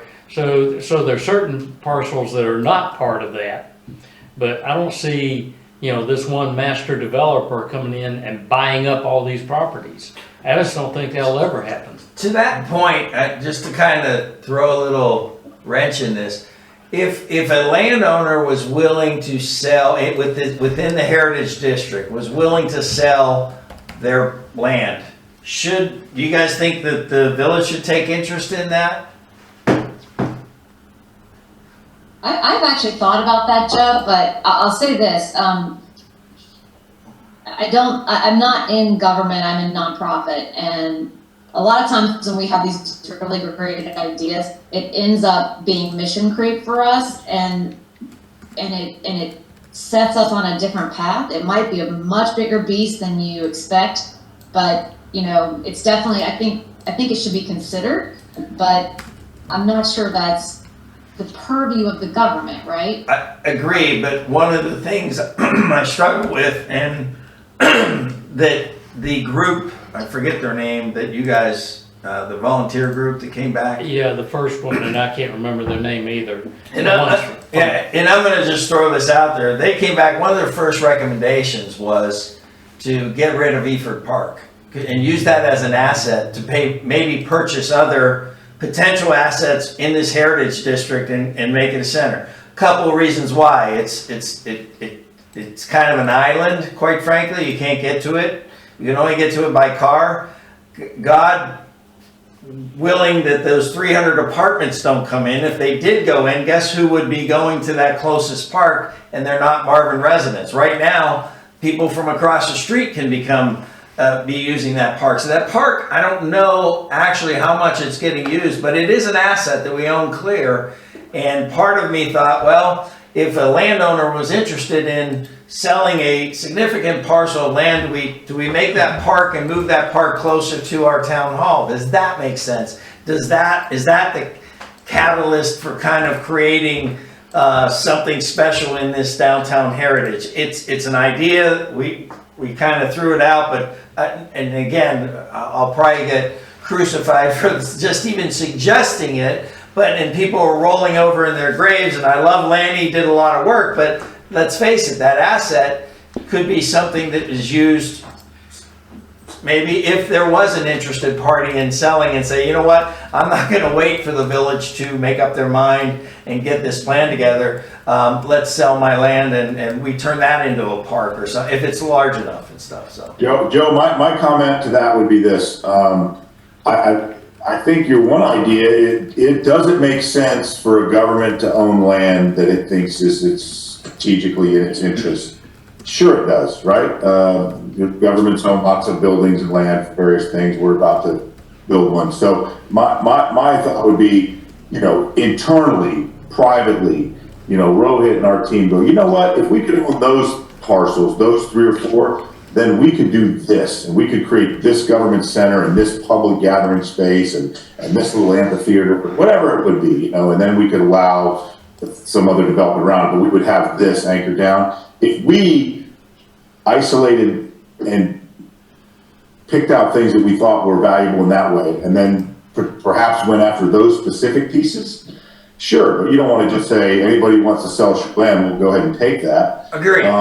The other thing is, I don't necessarily agree with the premise that you'd have to sell Marvin Eford. I don't think the two are hand in hand connected.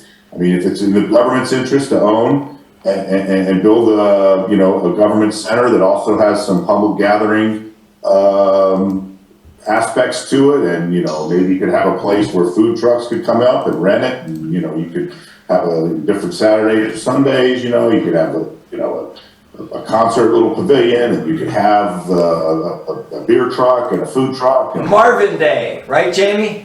yeah, but I'm just saying, you could do that, but we need to decide which pieces make sense for us and try to buy those. And whether it's Marvin Eford Park to fund them, that's a whole different question of where we get the funding.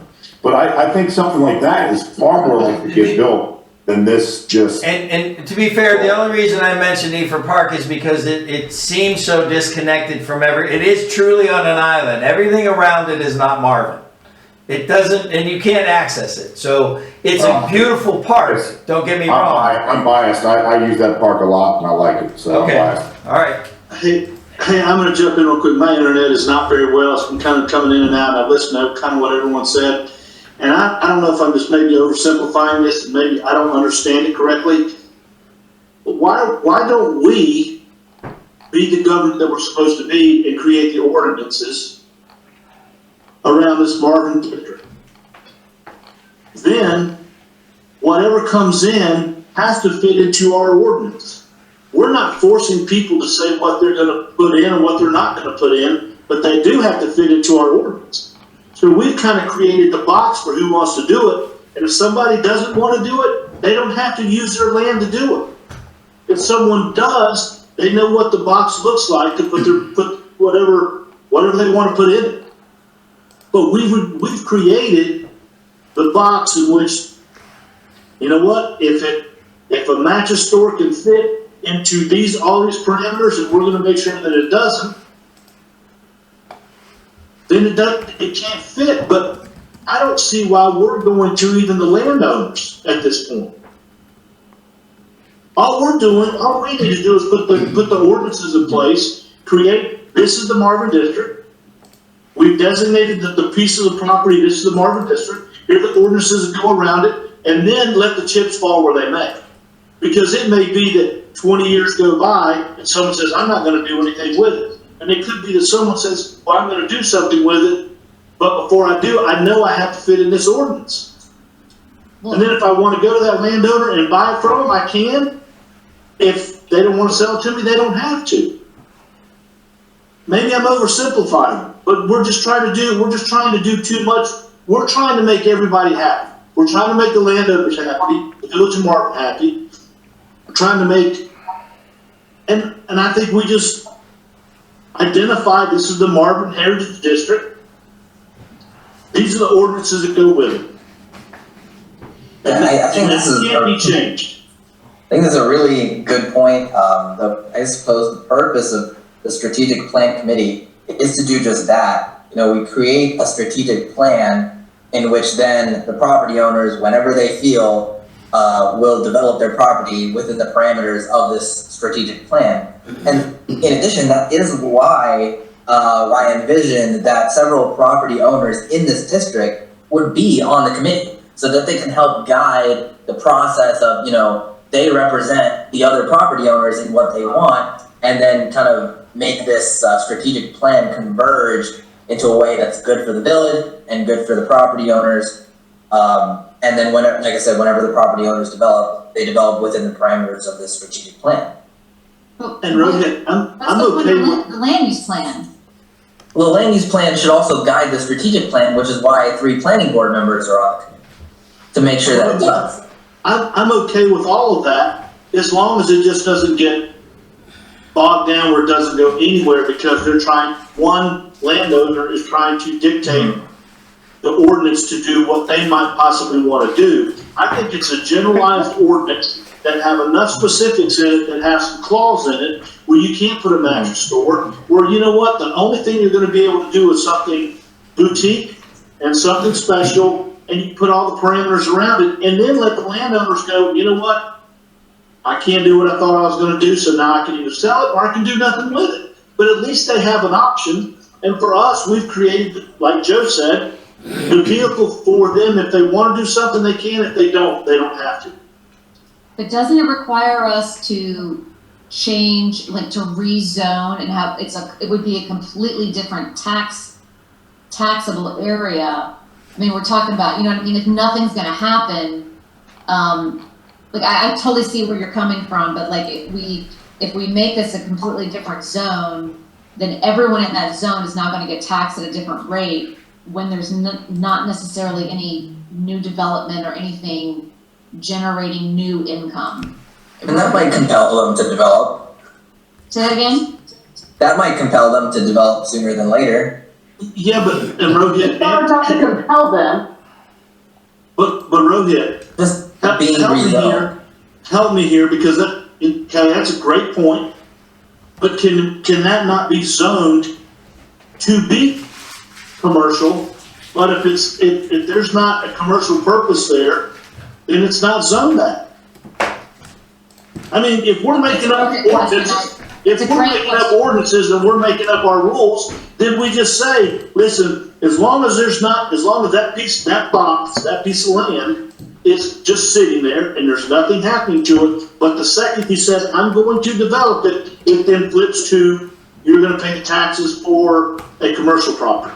But until then, you're going to pay just the regular residential.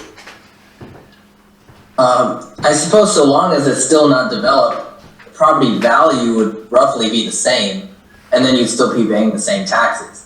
But Rohit, actually, in actuality, just would say that property value just went up because you have an option. But if you just let it sit there, if I'm in that piece of property and I go, you know what, I'm not gonna do anything with it. So I don't pay any higher taxes. But if I do decide to do something with it and I execute on that, then I know that my taxes then is zoned commercial rather than residential. But for us, it's just if we're making our own rules, I'm just trying to figure out why can't we make that rule? That's a really tough question. I'm not entirely sure we could do that, but I don't know the details, so I have to get back to you on that specific question. I just don't want to make this more complicated than what it is and try to make everybody happy. Because if you try to make everybody happy, you make no one happy. And the ball just stalls, and we're going to be talking about this, like I think Mike said, 10 years from now, 20 years from now. But there's a way I think we can advance the ball a little bit to get everyone some options on the table. And if it's bringing some of those landowners in and let them have an input on it, so be it. But we still designate the land, put ordinance around it, and then after the ordinances, we figure out the tax piece of it. And if we run into the tax piece and that's not going to work, then we take a step back and look at it differently. Yeah, I think this really kind of leads into like the next step in our current time frame is to figure out what that strategic plan zoning district is going to be so that it can be adopted and then let the property owners develop it into something. But what our next step is, I'm feeling like the mood is kind of switching in between having, in absence of a developer, having someone coordinate all these 12 property owners into something, just to get them together, see what they're interested in, and then putting that all together in a zoning district, or not, or having them kind of give us their input kind of decentralized, and then staff will put together, along with the committee, this strategic plan and then zoning district and then adopt it.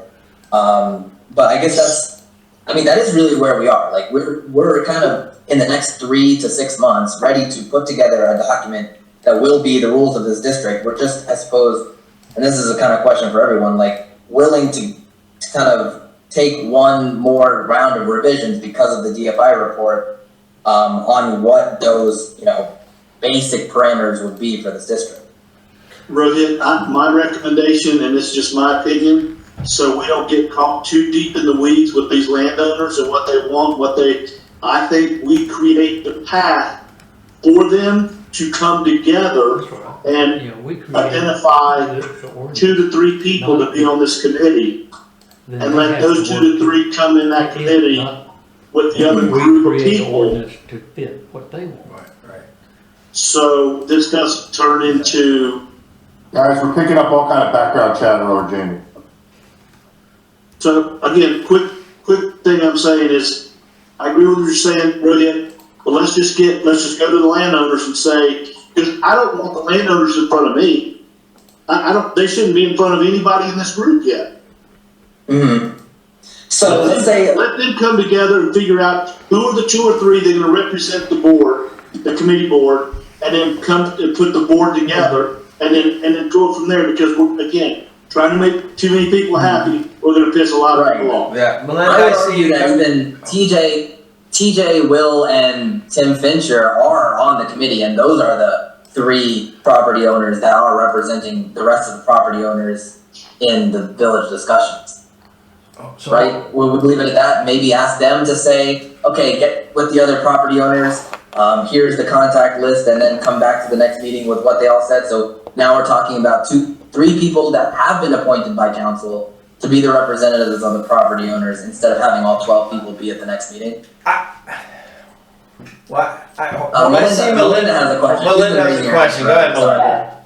Okay, so real quick, and Jamie, I appreciate your point because I think you're right. Here's the thing though, guys, I think we already did this. I think we already put the parameters together. We put the parameters together with the 2019 study. We put the parameters together, Rohit, when you pulled the Marvin Heritage District to get their feedback. We put the parameters together when we went, and then you took those findings to the village, or to the planning board, and then took those back to the public and got that input for here's the things that we're thinking, here's the density that we're thinking, here's what DFI is thinking. It is time for the landowners to now say what they're thinking.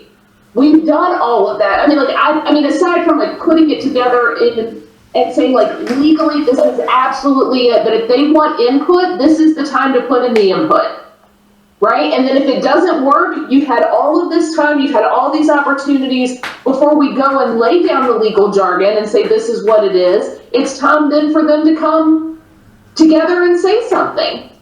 Like, but we've given them all of these steps, we've had all of these things, we've gone in circles and said this, and at a certain point, if it's, you know, like I was thinking about this when we were on that call, if it's a boutique pet store versus a boutique butcher, like, okay, right? But then, and if you don't want the butcher shop, then come to us with something else. But I think it's time for them to do this, and I know we all keep saying this, so I think next steps, get them to come to us with something. But nothing's been. I don't know what else we could even. I feel like we've been effectively having the same conversation for 40 minutes now, just going in circles of what do we do, and the answer we don't know because this is not what we do. Right, but in a sense, though, Jamie, to your point, I think that's why we create the box.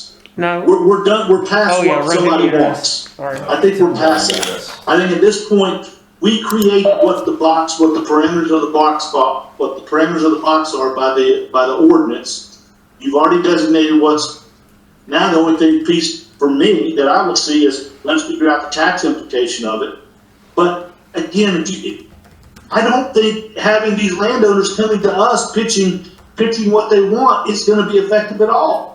Then I say, do we have enough information where we can go forward now with the ordinances based on those three things that we already did, based on the survey for the village, the survey then with the planning board, and the survey with the Marvin Heritage District? Do we have enough, Rohit, that we can put together those parameters, and whether or not they're financially feasible, that's not in total our problem. This is our vision for Marvin. This is what we want for Marvin. Take this to the people, and then go with it what we may. It sounds to me then that we've done these things. Let's get it in writing.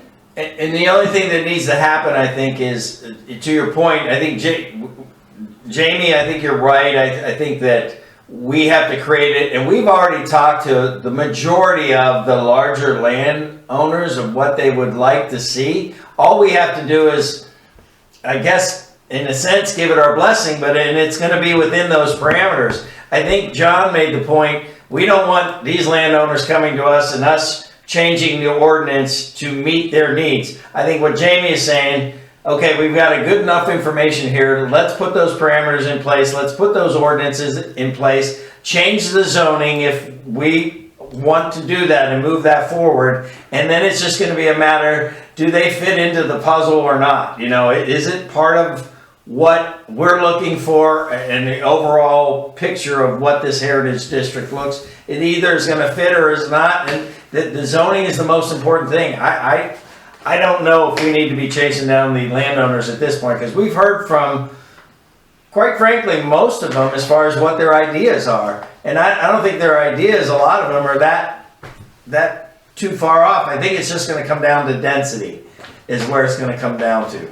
Are they just ideas, or are they ready to, are they actually have the money to make it happen? Because I think some have ideas. Yeah, I think some have ideas with, it's just a matter of if our ordinances and the zoning is going to allow it based on what we view Marvin as and stuff. It may fit into it, it may not, so they may have to make adjustments with that. But Joe, go ahead, I'm sorry. I know that I hear what you guys are saying. If you've ever had to just do a simple text amendment to an ordinance, you want to kill yourself. Because writing ordinances is like it's like death. And I can't believe I just signed up for another 3 years of this if we have to just start going and writing ordinances. Careful But, what you ask for. yeah, I know. Well, I'm a glutton for punishment. But I don't know. I guess I'm like what Melinda was saying. Do we have enough? I'm slightly worried that if we go to write these ordinances before we know that landowners, they might have nice ideas, but if they don't have the money to actually make it happen, it's just a nice idea.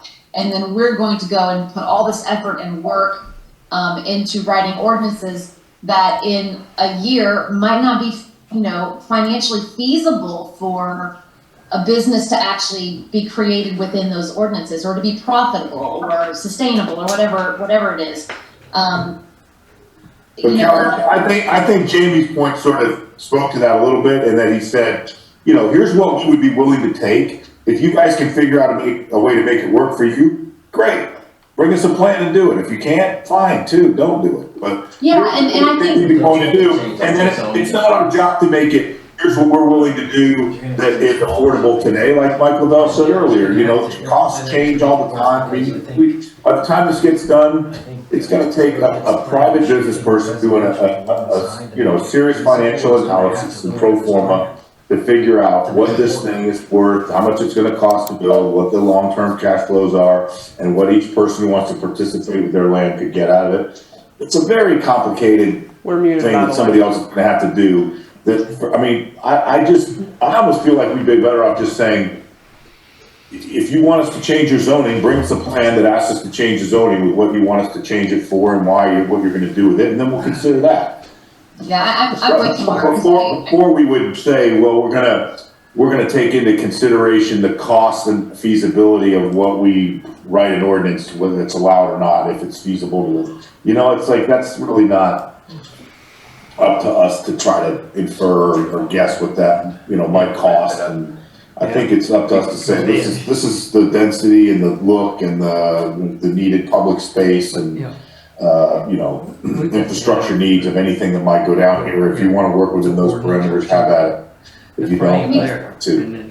Yeah, I'm not really sure, because I'm not part of that strategic committee, so I don't really talk to the landowners. So, is it really a matter if you write the ordinances, they will come? Or is it a matter of they haven't moved and done anything yet because they either, don't have the money or don't have the energy or whatever it is. Like, there are certain people that, they're not going to move off their land because they're elderly, and why would they, they want to die on that land, so nothing's going to happen on their land. I just don't see it happening yet. Kelly, but to your point, that's a great position to be in, because right now they don't know what they've got. They have no idea.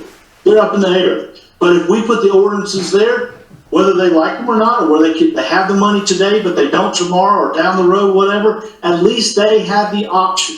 They know what's in front of them. I can sit here and do absolutely nothing.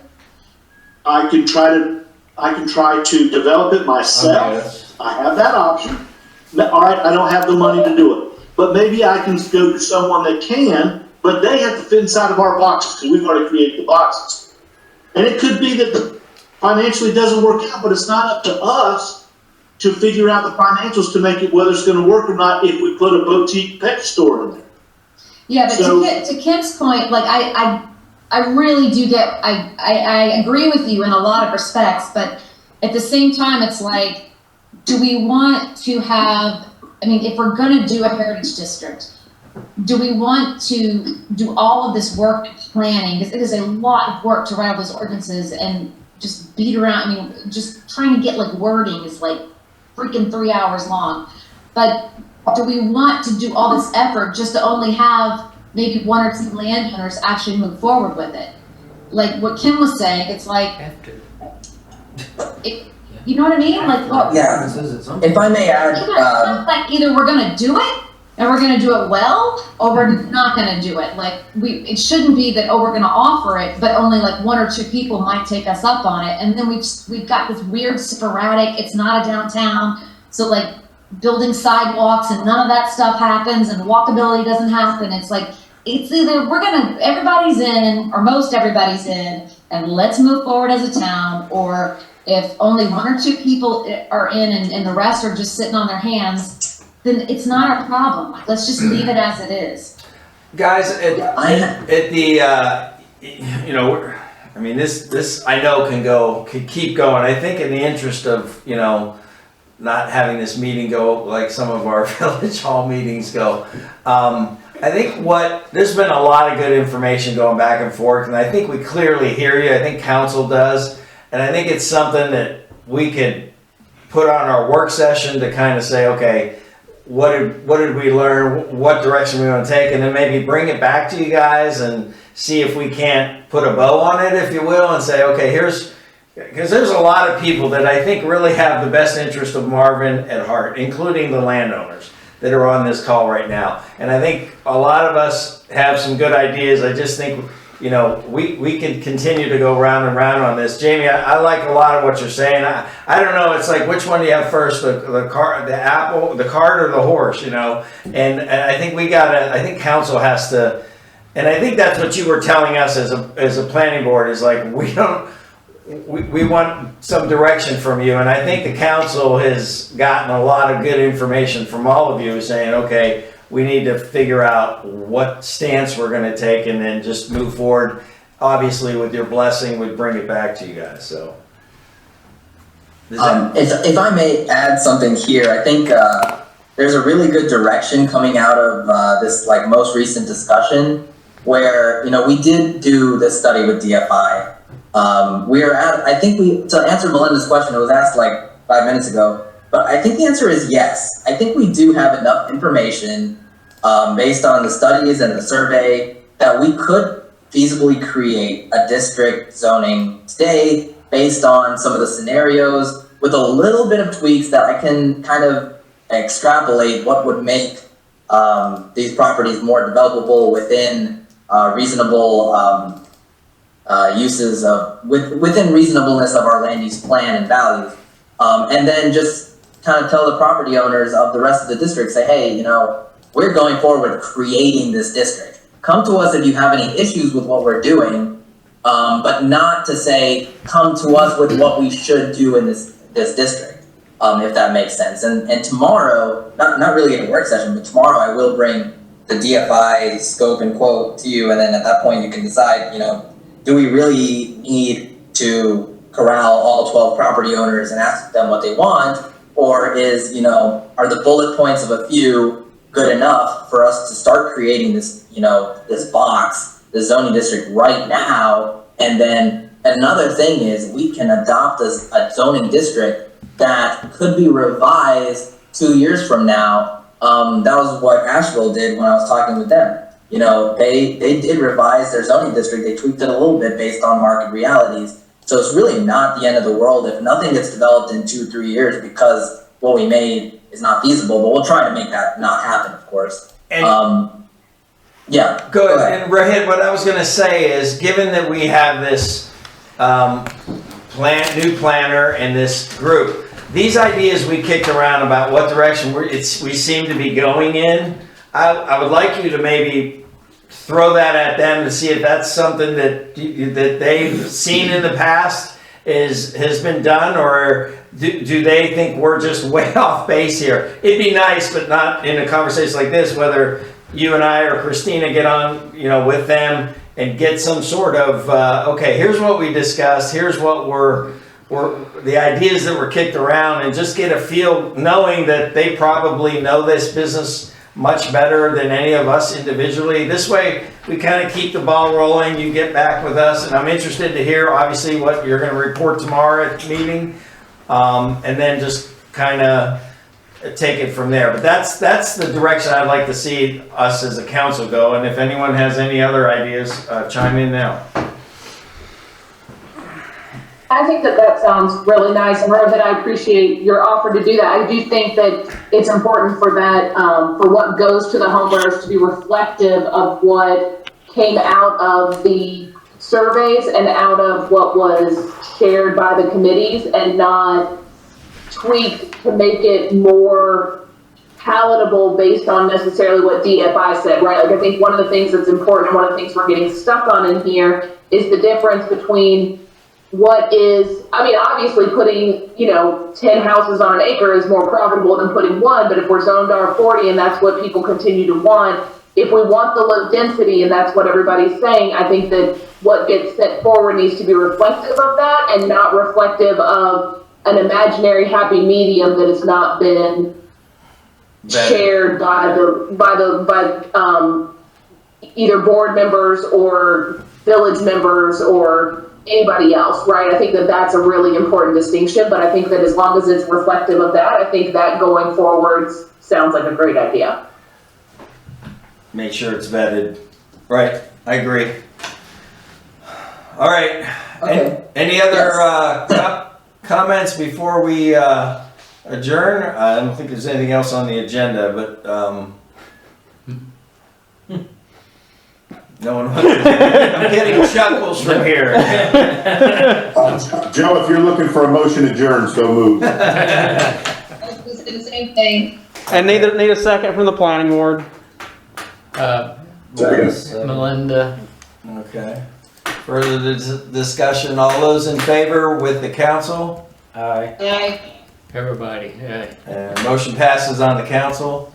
And looks like motion passes with me. Aye. Thank you everyone for tonight, and I think we're walking away with some good stuff, so thank you very much.